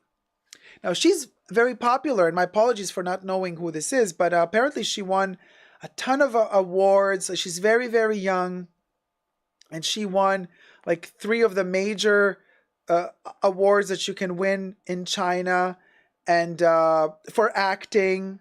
So she's like a big household name. And so this other lady, Instagram user Yvette at YVETTTTTEE_X. Jeez Louise, these names on Instagram. So she's the one that allegedly was invited backstage to take a picture, and she complained on her Instagram about this lady. She, and I paraphrase, she said, oh, it was so like unspectacular, like she was not showing any character, she wasn't smiling, she had like a jacket on that she didn't want to take off, and then she also complained like, and she just had slippers on. She didn't even like dress particularly nicely. She didn't want to talk. I'm going to read the post. So Yvette posted to her Instagram account the following caption. She said, "You wore slippers and didn't want to take your jacket off. You had a long face the entire time. You didn't even respond when we said hi to you. If you don't want to work, then don't. No wonder people don't like you. I've reported this to LVMH." Yvette had posted on Instagram. Yvette pulled a Karen move. So,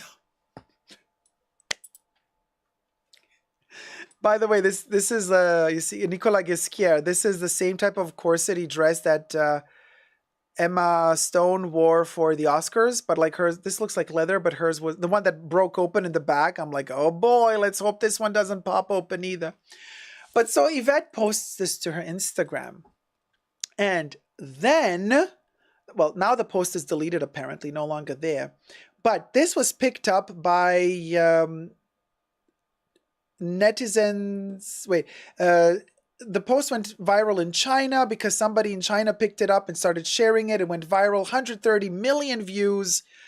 And people are criticizing. Somebody says, to be honest, it matches my impressions of Zhu Dongyu, but since she is endorsing the brand, she should take her job more seriously, especially when this is for promotion. Somebody wrote on Weibo, Others were skeptical of the allegation against the star, who is the youngest actress to have won gongs for all 3 top film awards in the Chinese-speaking world: the Taipei Golden Horse Awards, the Hong Kong Film Awards, and the Golden Rooster Awards. Now, following the viral post, Yvette wrote that she had no intention of causing a social media uproar. She says, and we quote, "I just shared my daily life and vented a little on my personal account with my few followers. I don't even know her." I love Yvette. So Yvette throws major shade at this poor woman, says she's going to contact corporate, and she's going to complain to corporate LVMH about the brand ambassador. This reminds me of when those people from the Purse Forum were angry with me about criticizing certain brands, and they're like, "I'm going to call corporate on Dacob, and I'm going to let Louis Vuitton and Chanel know that he is talking trash about." You remember when that happened? Now, this lady is like, "I complained to Louis Vuitton that she wore slippers." Here you go, little whatever this is. "And I'm going to complain to Louis Vuitton." And then her post goes viral. And then Yvette so first she pulls a Karen, right? And then when it goes viral, she's like, "Oh, what did I do?" And then instead of just saying, "I'm sorry," she doubles down by not only pulling a Karen, now she pulls a Mariah Carey on this poor woman. And she says, "Oh, well, I was just venting because I don't even know her." You know, Mariah Carey, like, who? I don't know her. So Yvette is like, "I didn't even know. I don't know. I was just, we'll go. we'll go. Kev says, "That zipper holding on for dear life." Emma Stone would know. "Why are slippers offensive?" asks Melissa. "I guess these were, toes. Who shows toes nowadays? Seriously, you guys, get a grip of yourself. I'm not a big fan of toes, but that's just me. You understand." So it's so funny because she's like, "Okay, I don't even know her." I'm like, "So why did you complain about her?" But all of this, yeah, it's funny and kind of sad at the same time. But it shows us a bigger picture. And the bigger picture is, should these brands and luxury brands rely so much on brand ambassadors? Because celebrity brand ambassadors, because Louis Vuitton, again, has come under a little bit of a flame in the Asian market, which is, by the way, one of their biggest markets. You don't want to start trouble with a market that is your biggest customer.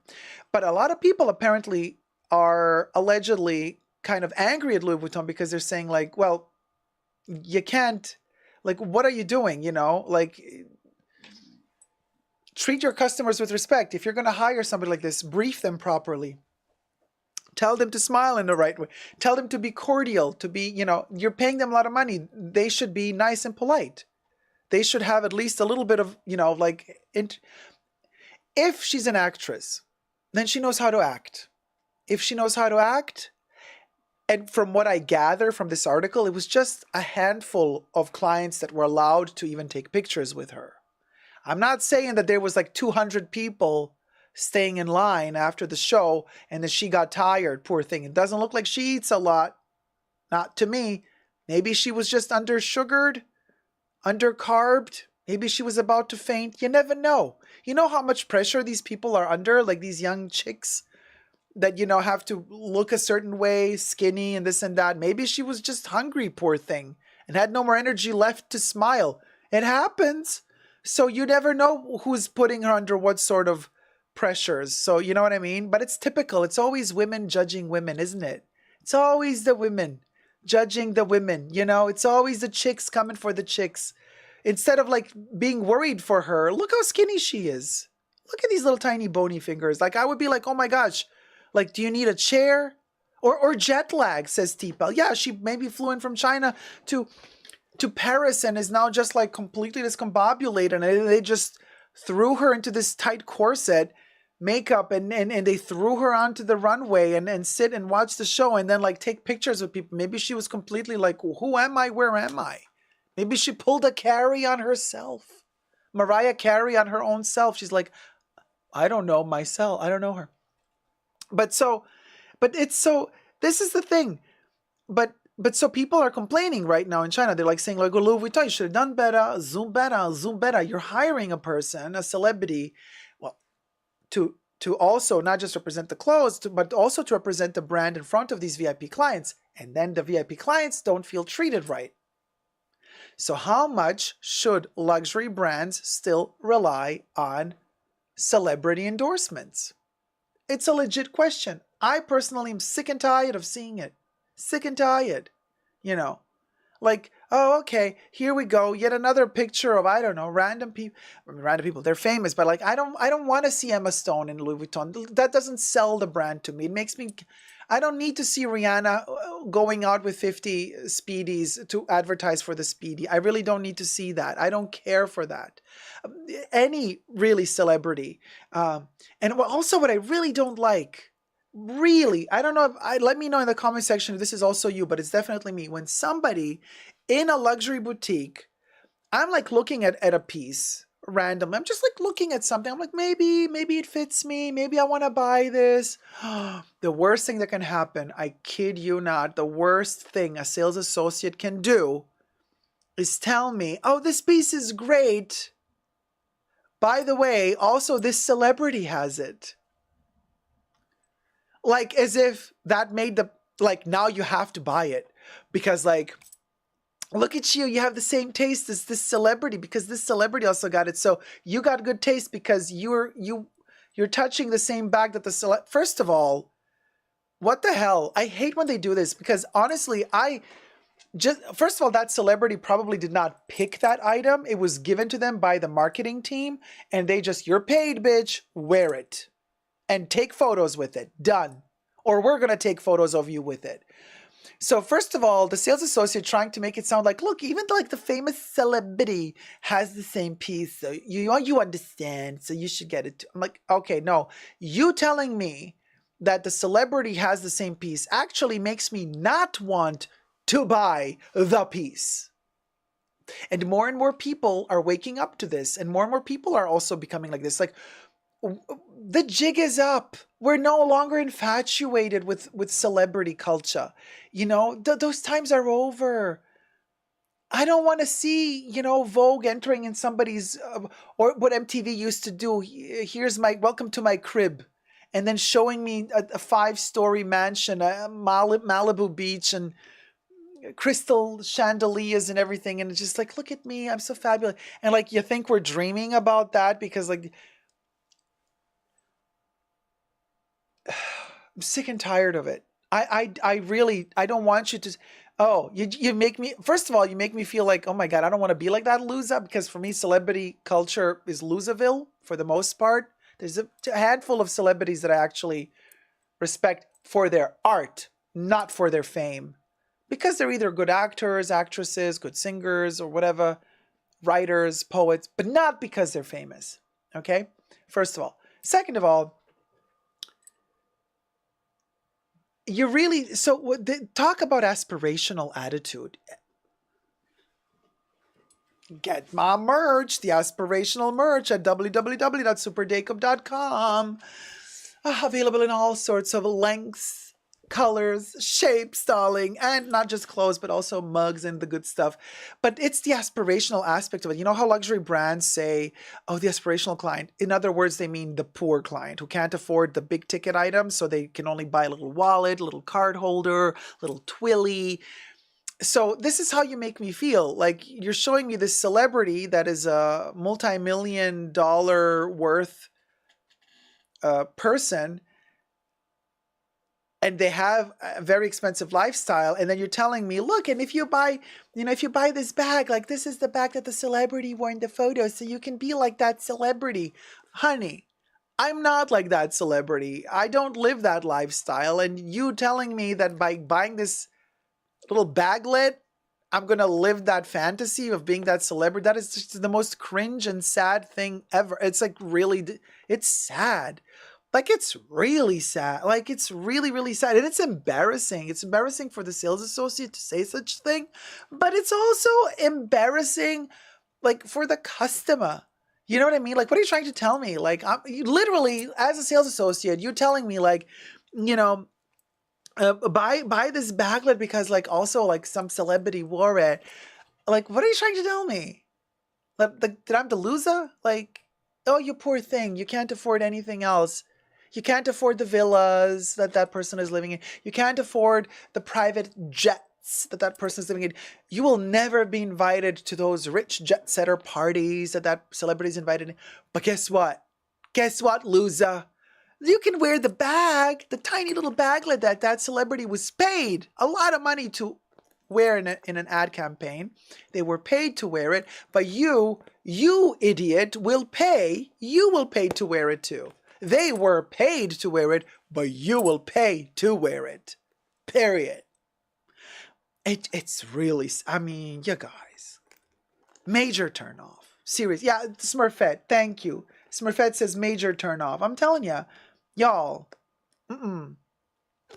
Katana says, I'd rather be invited to go to the Louis Vuitton house in Paris than meet a celebrity. Oh, yeah. Well, that house is like a museum, isn't it? But that already has a cultural reference. I agree with you. When we have like a cultural enrichment, you know, when you go to a museum, when you enter and learn something about the past or the history of a brand or whatever, like that's a nice moment. You know what I mean? It's a vibe. But when we don't have anything to learn, when everything is just consumer oriented, and then they try to sell you this fake illusion of like, here, let's scam you a little bit more. And let's make you feel aspirational.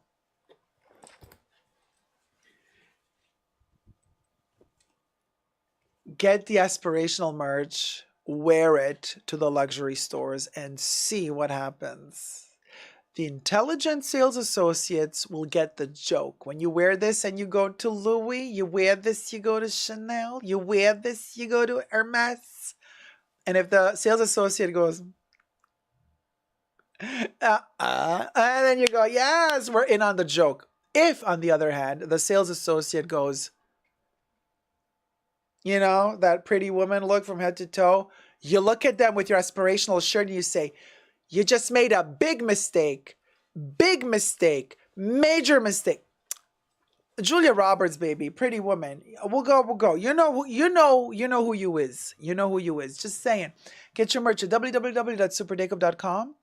Also on Amazon, just search for Super Dacob Aspirational. Available in many countries on Amazon, but not all. With the extra perk that on Amazon, you can get free shipping if you are Amazon Prime. All right, you guys. Now, thank you for watching. Let me know your thoughts and prayers down below. This poor lady, I hope she gets to feed on something. Please, somebody give her food. She won all the awards already. She's an actress. Everybody respects her. Now, please be healthy. All right, you guys. Love you loads. Let me know your thoughts and prayers down below. And until next time, subscribe. Thumb up this video. I never give up on love. Bye.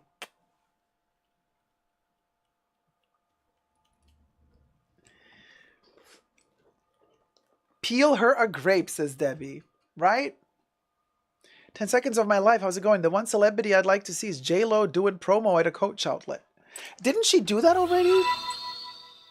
I thought J-Lo already did a promo for Coach outlet.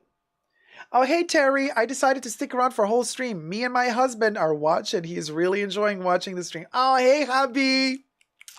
How's it going? The celebrity culture. And then there you have it. Eat, people. Be healthy. Yeah, right, Kev? Corey? Yeah. J-Lo did Coach. 10 seconds of my life. He's like, she did? I missed. You guys, where do you live? Where are you living? You missed. You missed Drake's schlong. Long schlong. Schlong. That's why there's long in schlong, because it's long. You missed Drake's schlong. You missed J-Lo at Coach. What is... Oh, the shade on the skinny lady. She looks fine to me.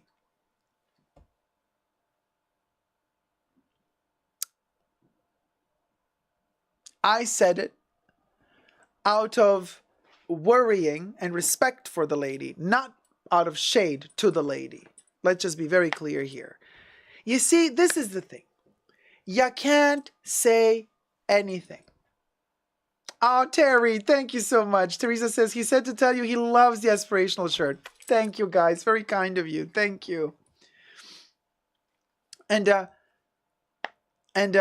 Melissa, you missed the Stanley Cups because they sold out in Target for St. Valentine's Day, the pink one and the red one. Oh my God, people were like snapping at each other, slapping each other silly to get those cups. That was insane. JLo and her family did campaign for Coach. Yes. That they did. All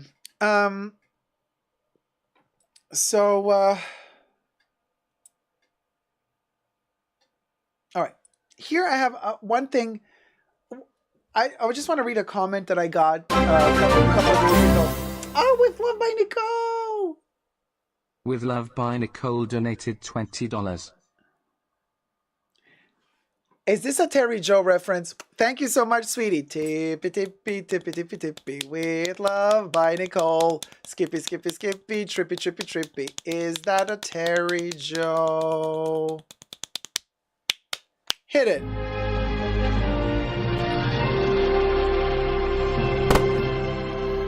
Thank you so much. By Nicole. Now, this is a Terry Joe joke, so I don't know if like somebody was referencing Terry joke, but thank you so much, you guys. Hi, Baby Yoda. Hi, Dacob. Hope things are well. Yes, Baby Yoda. Things is doing good. We good. I had to explain the shirt to my hubby. It's fun. It's a funny shirt, you guys. So, speaking of, okay, here's something. I want to talk about this one person who wrote something on the end of luxury price hikes, more reports on lower prices as brands outprice their customers. On my channel, somebody commented, I appreciated your information on the price hikes. However, the other content was a bit of a turnoff for me. I don't particularly care about what people or influencers do with their money. If someone loves the Iran so this was a backstory. This video on which the comment arrived was about the end of luxuries. It's a saga, the price hike, like brands are bringing down their prices and because they're not selling. And then I kind of went on a tangent, second half of the video. Most of you really loved the tangent. Some apparently didn't, which is this comment here. And I said, I'm sick and tired of these influencers on social media with their Iran sandals and their pedicures that need a cure. And, all of them showing the lab-grown diamonds, advertising for some weird video game apps. But in a video while they're unboxing $50,000 worth of luxury goods. And then they have a sponsored segment in that video, and that sponsorship is really subpar. It's not at all equal in quality and standard to the products that they're unboxing. And then I threw some shade at all the, the little nano microphones that they talk into and the podcasts that they're starting to do, and that whole shebang. And everybody's buying the same thing, the Alhambra necklaces and the same watches and the same stuff. And it's just clones of clones of clones. Hey, Gloria Recinos. Gloria, yeah, Homer disappearing into the shrubs meme, cringe. They didn't get the humor of it all. It's funny shade. It's funny shade. And we had a lot of laughs. It was funny. So this person now is saying, what just happened here? I appreciated your information on the price hikes. However, the other content was a bit of a turnoff for me. I don't particularly care about what people or influencers do with their money. If someone loves the Iran sandals from Hermes or the Van Cleef Arpels pendant, then let them be. Luxury essentially boils down to the production quantity of an item. I don't agree with that. Now, I believe we've collectively inflated the concept of luxury, turning it into a status and judgment-driven thing. It's supposed to be enjoyable. I especially enjoy when you discuss the luxury houses without necessarily criticizing these influencers. Honey, it's like telling Joan Rivers, go to the red carpet, but don't interview anyone. Don't throw shade at anyone. So anyway, I appreciated your information. However, the other content was a bit of a turn-off for me. So I answered, easy solution. If my content is a turn-off to you, then just turn it off. And we'll go. That's it. It's that simple. It's that simple. I am not here to take requests, you know, and like, I don't appreciate you doing this, don't do that. Then don't watch.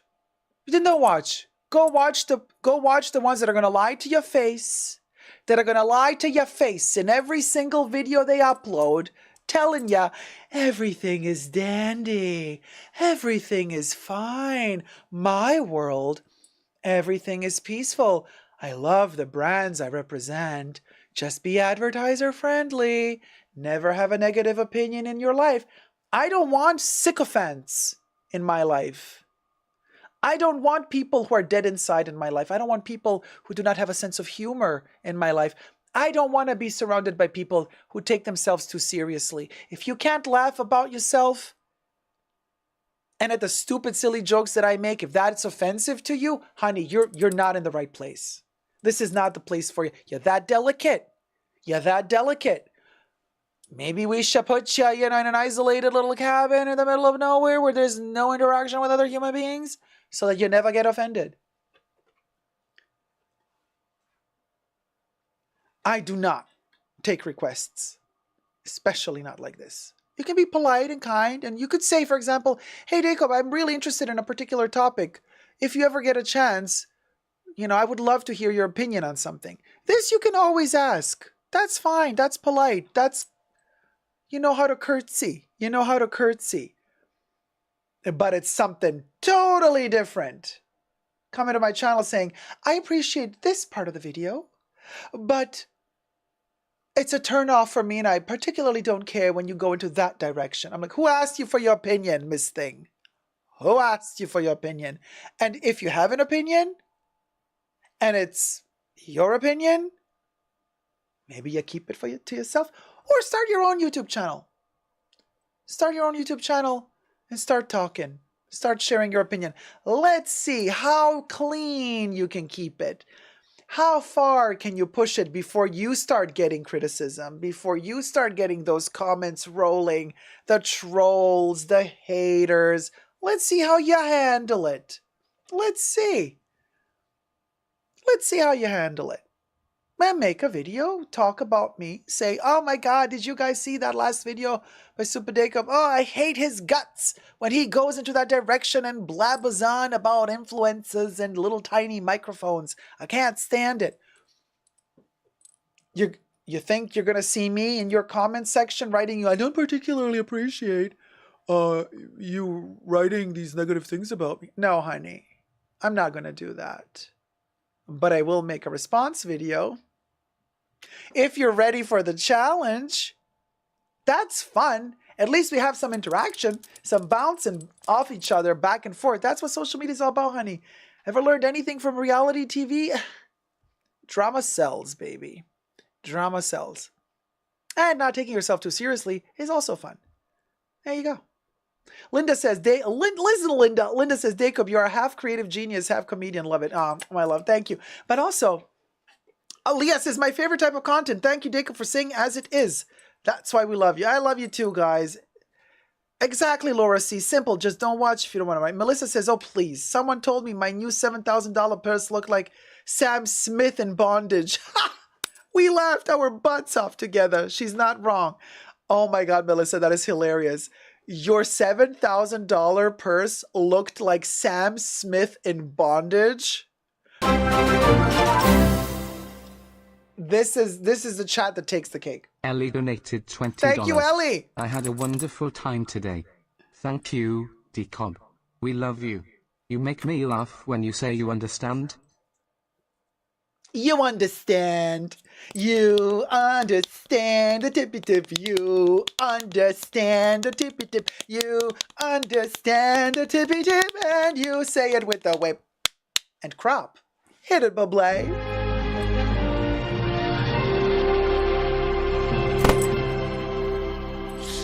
The power power, the magic, the symphony. Hi LP Fashion Style Luxury. Hello Dacob, don't worry. We all here for the shade. And because you're amazing and funny. Thank you, darling. We'll go. You're amazing too. Thank you. Tell them, sister, says Vicente. Yes, Quinn. People are too sensitive in today's world. We love you. I love you too. It's your people. Yeah, they're always sensitive. Pink Fluffy Baby Mike. That's right, Debs. Pink Fluffy. Cinnamon Roll says, I showed the Irans to a friend and their reaction was hilarious. I need your help to translate this. Sembrano le ciabatte che usa mio nonno per andare a zappare l'orto. And it hit me. They really do. So, Cinnamon Roll says that their friend said, after they saw the Iran sandal, that they look like those slippers that their grandfather uses to go into the garden and kind of, rummage through the earth and roll the earth.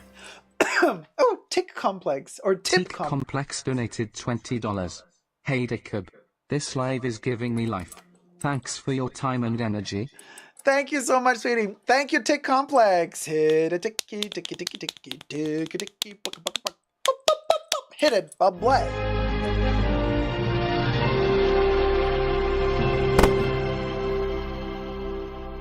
Fabulous. Corey says, Sam Smith in the Vivienne Westwood show. I'm sorry, but the trolled him, my opinion. The thing with that moment was the first look looked terrible on him. They just styled it terribly. But the second look looked good on him, but nobody talked about the second look. He looked good in the second look, but everybody ignored the second look. They all went for the first look, and the first look was bad. So he accepted to wear the first look. If he accepted to wear it, that's on him. That's on him. He has to be ready for the criticism.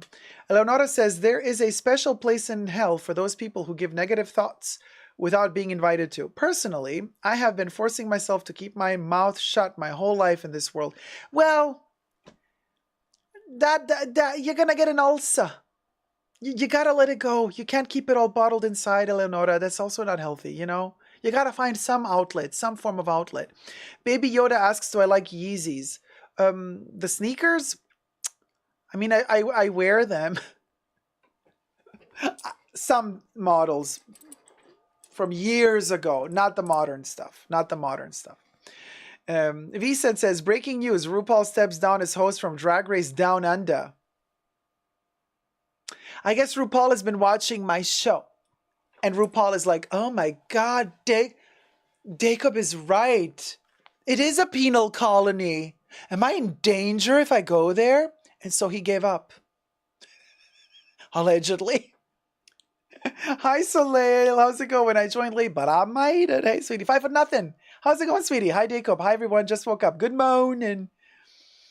Corey says, I'll give you that. I mean, it's not like Sam Smith is a nobody. Sam Smith has the power to say, hey, this looks like shit. I ain't wearing this crap. Period. He's still this, you know what I mean? Like, he was hired because he's a celebrity. Hey, Gemma. How's it going? Hi, Ron Swanson. Jolie says, hanging off the end of a Hilton bed, Debbie. Oh, Jolie, lovely. Ah, says Debbie. Nana says, hello. Glad to catch you live. I won't stay long. It's really late here. But I am happy you're here now. To be here now. Hi, Nana. He could, he didn't. Exactly, Ludovina. Exactly. Bibiota says, I wonder if there's going to be an upcoming Takashi Murakami collaboration in 2025. Have you heard any rumors? I have heard rumors.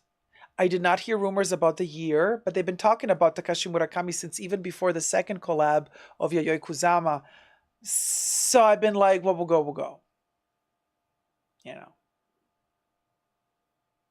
Oh my God, Kev said, I love Kev's ever so sophisticated shade. Kev says, I wouldn't be surprised if Sam styled it himself. And you know what? We'll go, Kev. We'll go.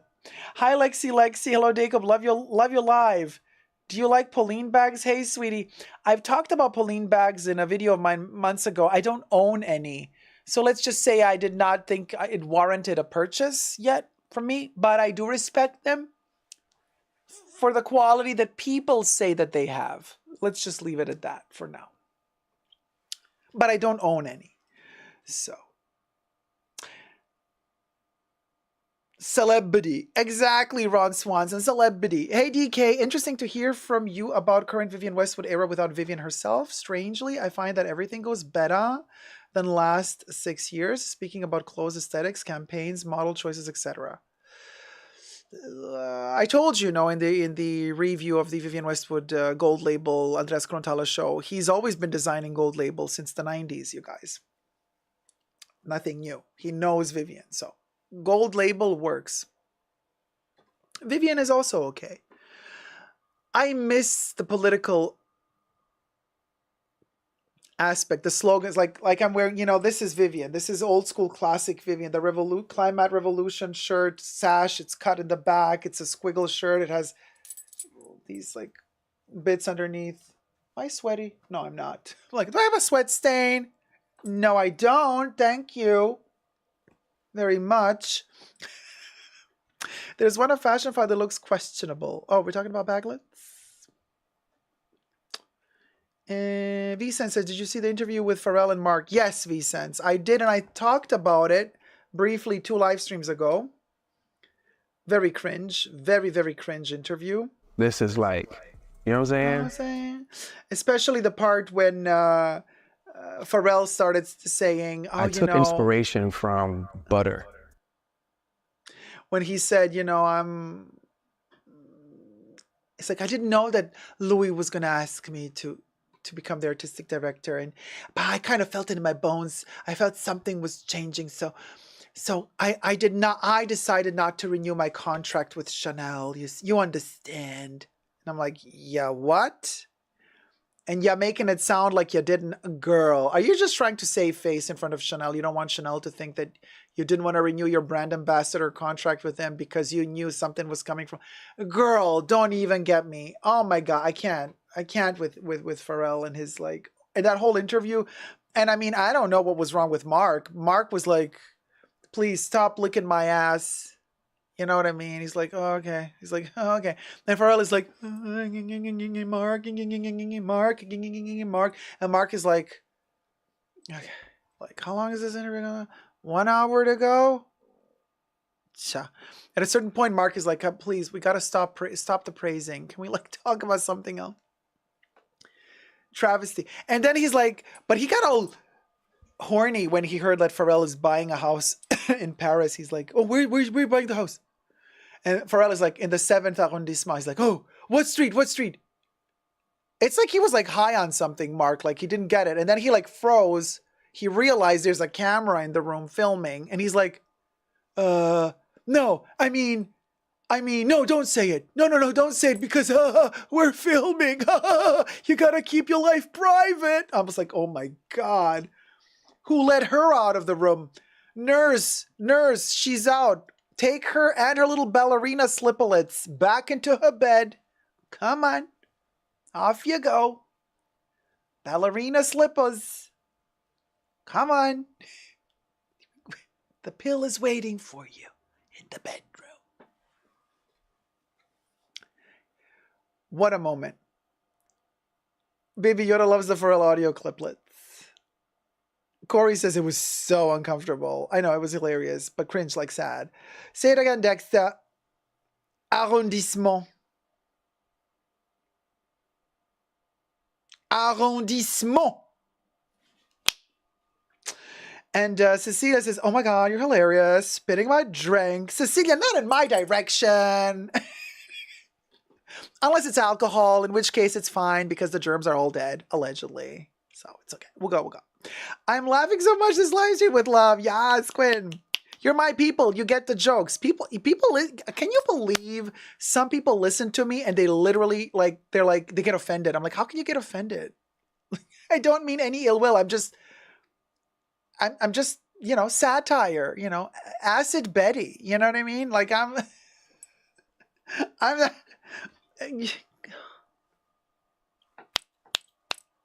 you need a nurse, I'm here. Oh, Johnny. The nurse has entered the building. Greta says, don't ever let the mediocrities get to you. Your style is genius. Thank you, my love. Thank you so much. Melissa says, I gotta watch. The interview is 1 hour long and it is really cringe. And yes, it's a must see. The poverty. And then he's like, but where are you staying now? Like, did you move into your new mansion? He's like, no, you know what I'm saying? He's like, no, we're still like contracting. Like they're still kind of, trying to get the price down, I guess. He wants to get a good deal on the house. And so Mark is like, okay, but where are you staying in the meanwhile? Like, so where are you staying now? Like, where are you staying now? And Pharrell is like, at the Cheval. Oh, I'm just me and my family and my like 2 kids and my wife. Like, we're staying at the Cheval. And Mark is like, oh, at the Cheval. Oh, yeah, okay. Yeah, okay. I'm like, the Cheval Blanc, the luxury LVMH hotel. Probably, you can imagine that, I don't know. I would imagine that Pharrell gets a free, ginormous luxury suite and he gets to live there for free until he gets a home. I'm just imagining, I don't know. I mean, could you imagine if LVMH made Pharrell pay to stay at the Cheval Blanc while he's working for? I don't think so, but maybe, I don't know how stingy they are. Maybe they're making him pay. But he's like, I'm staying at the Cheval. And Mark is like, oh yeah, at the Cheval. Yeah, okay, cool. Do you like my ballerina slippers? Do you like them? They're from Balenciaga. I'm like, no, I don't like your ballerina slipolets. No. Melissa says, Nurse Ratchet here. Can you do the whole live in French accent? Just love listening to you, says Cecilia. Oh, thank you so much. Well, I can do the French accent, but only if I get to impersonate Bruno Pavlovsky. When I do the interview as Bruno, I can do the French accent. Pretty good. Ouais. That's me, Bruno. À tout à l'heure. Excuse me while I go to telephone my secretary just to let her know that I need to increase the prices of Chanel because, because the last price increase was yesterday. Mon Dieu, yesterday? Then we have to do the next price increase tomorrow because you understand, yesterday was very long ago.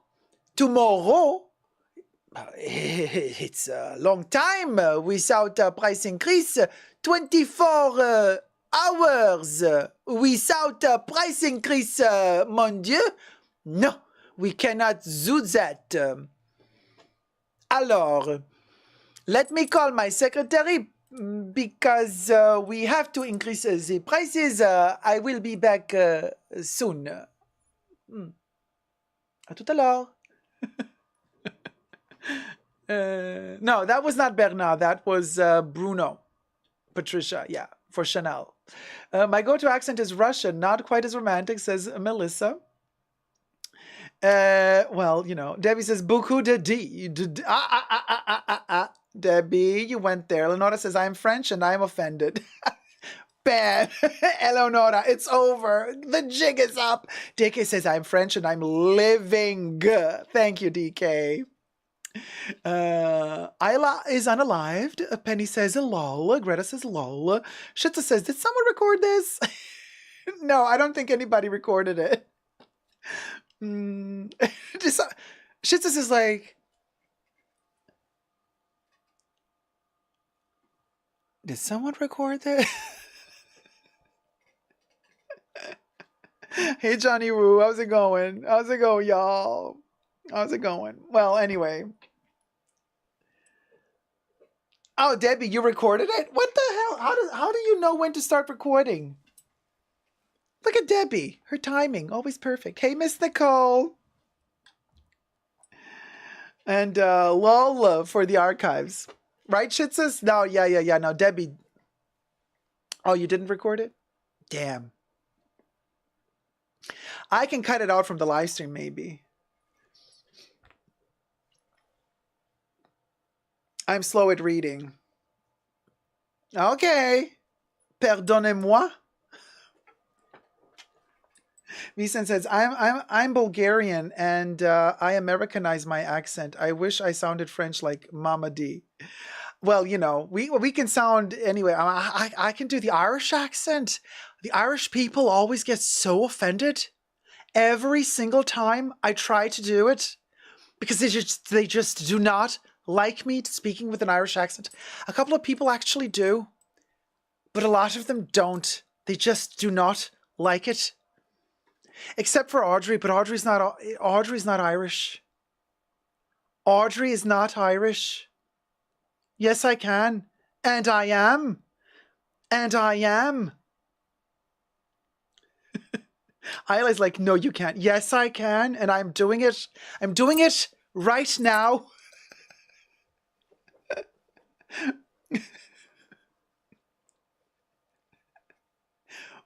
Well, it's an Irish accent from a special territory, special region. It's an Irish accent that's been in the penal colony for a long time, okay?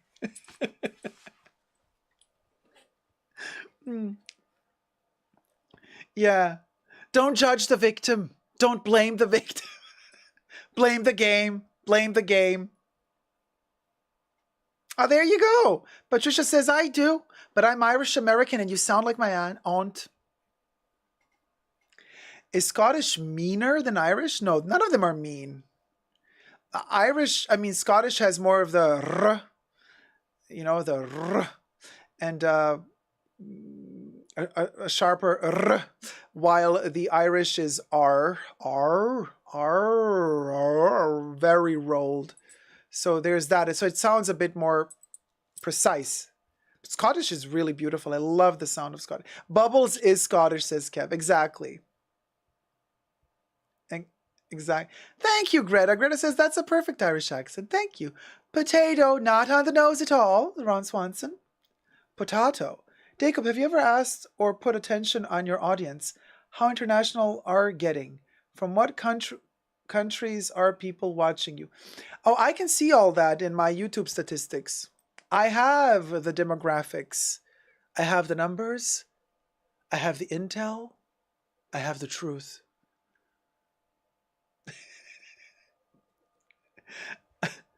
And for all my gay people watching, or whoever is not gay but still watching RuPaul's Drag Race, we can do the, on today's main stage, my audience was very mixed.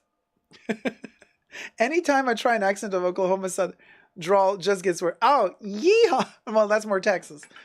But I can do all sorts of accents. Well, you know. Oh, there was a time when I also used to do Bill Clinton. Yeah, I did, Debbie. Debbie can attest to that because Debbie's been around for quite some time now. And Debbie has heard me do Bill Clinton with the deep voice, with the deep husky voice and all that stuff. So, yeah.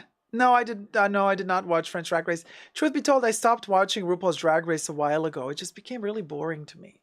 All the same stuff. I don't know. No evolution, really, you know? So, you know. Liz says there are some that have such a gift to express themselves making accents and talk for hours, and you are one of them. I'm sure you are a hit at parties. I'm such a pip at parties. The ball on the patty. No, I'm not. Only if I have an audience. If I don't have an audience, zip it. If I don't have an audience, I do not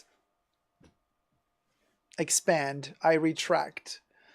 You know, not an ego-driven person. So if I get the memo, if it's time to go, I go.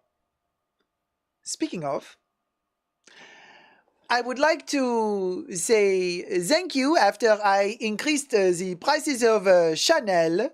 Now I would like to thank all of the mods of the Fashion Bunker. Eat it, Buble. A special thanks to the mods in the Fashion Bunker.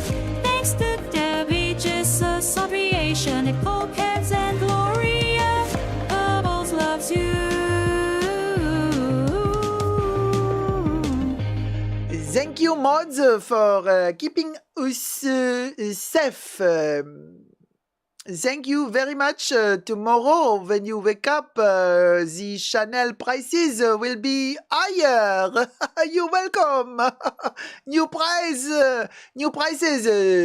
Surprise, surprise. We'll go, bitches. Buble? Hello? Would go, would go, would go, would go, would go.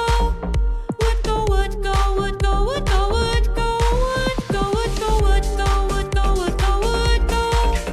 Would go, would go, would go, would go, would go, would go, would go, would go. Worgo. In the club. Thumb up the live stream. Your last chance to thumb up the live stream and help this ratchet channel gain some traction within the YouTube's algorithms. Yeehaw!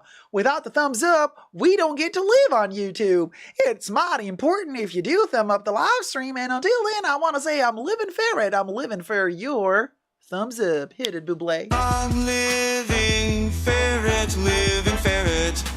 Living ferret, living ferret, living ferret, living ferret. Oh, Amor Gladiador says, I wish I had found this channel sooner. Well, better late than never. That's what I say. Zumbetta, find me sooner. Zumbetta. Love you loads, guys. Better start applying for that second mortgage. Right, Kev? Third, fourth, fifth mortgage, because the price increases become in handy. They become in handy. 300 thumbs up. Come on. 12 to go to 300 thumbs up. 300 thumbs up. Thumb up the live stream, you guys. 12 people need to thumb up. We can do this. Don't make a hoe beg, because a hoe will beg. A hoe is used to be on her knees. Not because she has to, but because she's...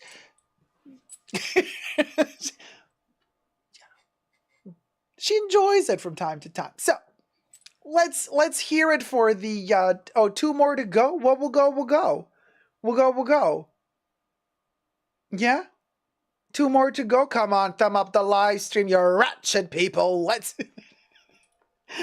and I'm Dying Ferret. Dying ferret, dying ferret, dying ferret. I love how Ron Swanson says, whenever I'm effing up, I swear I hear Dacob's voice in the back of my head saying, Zumbena. Look at all my little Dying Ferret emojis. Everybody green, poison green. Oh! Thumb up the live stream. Are we at 300 already? Yes, 304. We did it, Joe. We did it, Joe. The Munchkin 255. Are you happy? The Munchkin 255 is like, Yeah, I'm very happy. look at that. Hi, everybody. My name is the Munchkin 255. I just got another price increase. Oh my god. Daddy. Zaddy Bruno upped my standards. I cost more today than I did yesterday. Can you... Ka-ching, bitches! Ka-ching! Ka-ching, bitches. Ka-ching. I can't. Oh my god. I can't believe. I laughed at myself. This is so sad. This is so sad. It's time to go. Also, the 255. The 255. I did not know you had that range. Oh, Ron, honey. The range this month. You don't want to know. Anyway, don't do it. New character unlocked, says Kev. You best believe. And cha. Ah! Oh my god. I said cha, and you appear? How did we'll go. Yeah, you want to sing cha-cha. Oh my god, you want the bag? You're not going to eat my bag. You are not going to eat the tiny Munchkin Chanel 255. No. You're going to get your cookie. You're going to get your biscuit. You're not going to get the Chanel.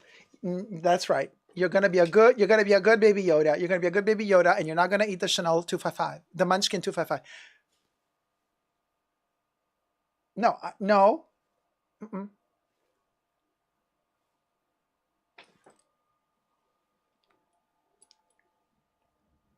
not going to look in that direction. You're not going to eat the bag. You eat everything in this house. You're like a cockroach. Okay. No eating.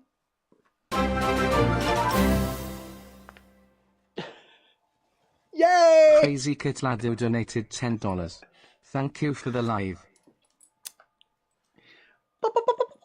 Hit it, Bubbles. Thank you so much.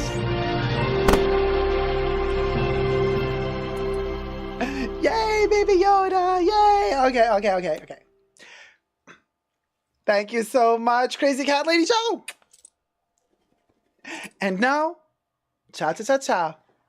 Hit it, Baby Yoda. Ciao, ciao, ciao. Ciao, ciao, ciao, ciao. Ciao, ciao, ciao. Ciao.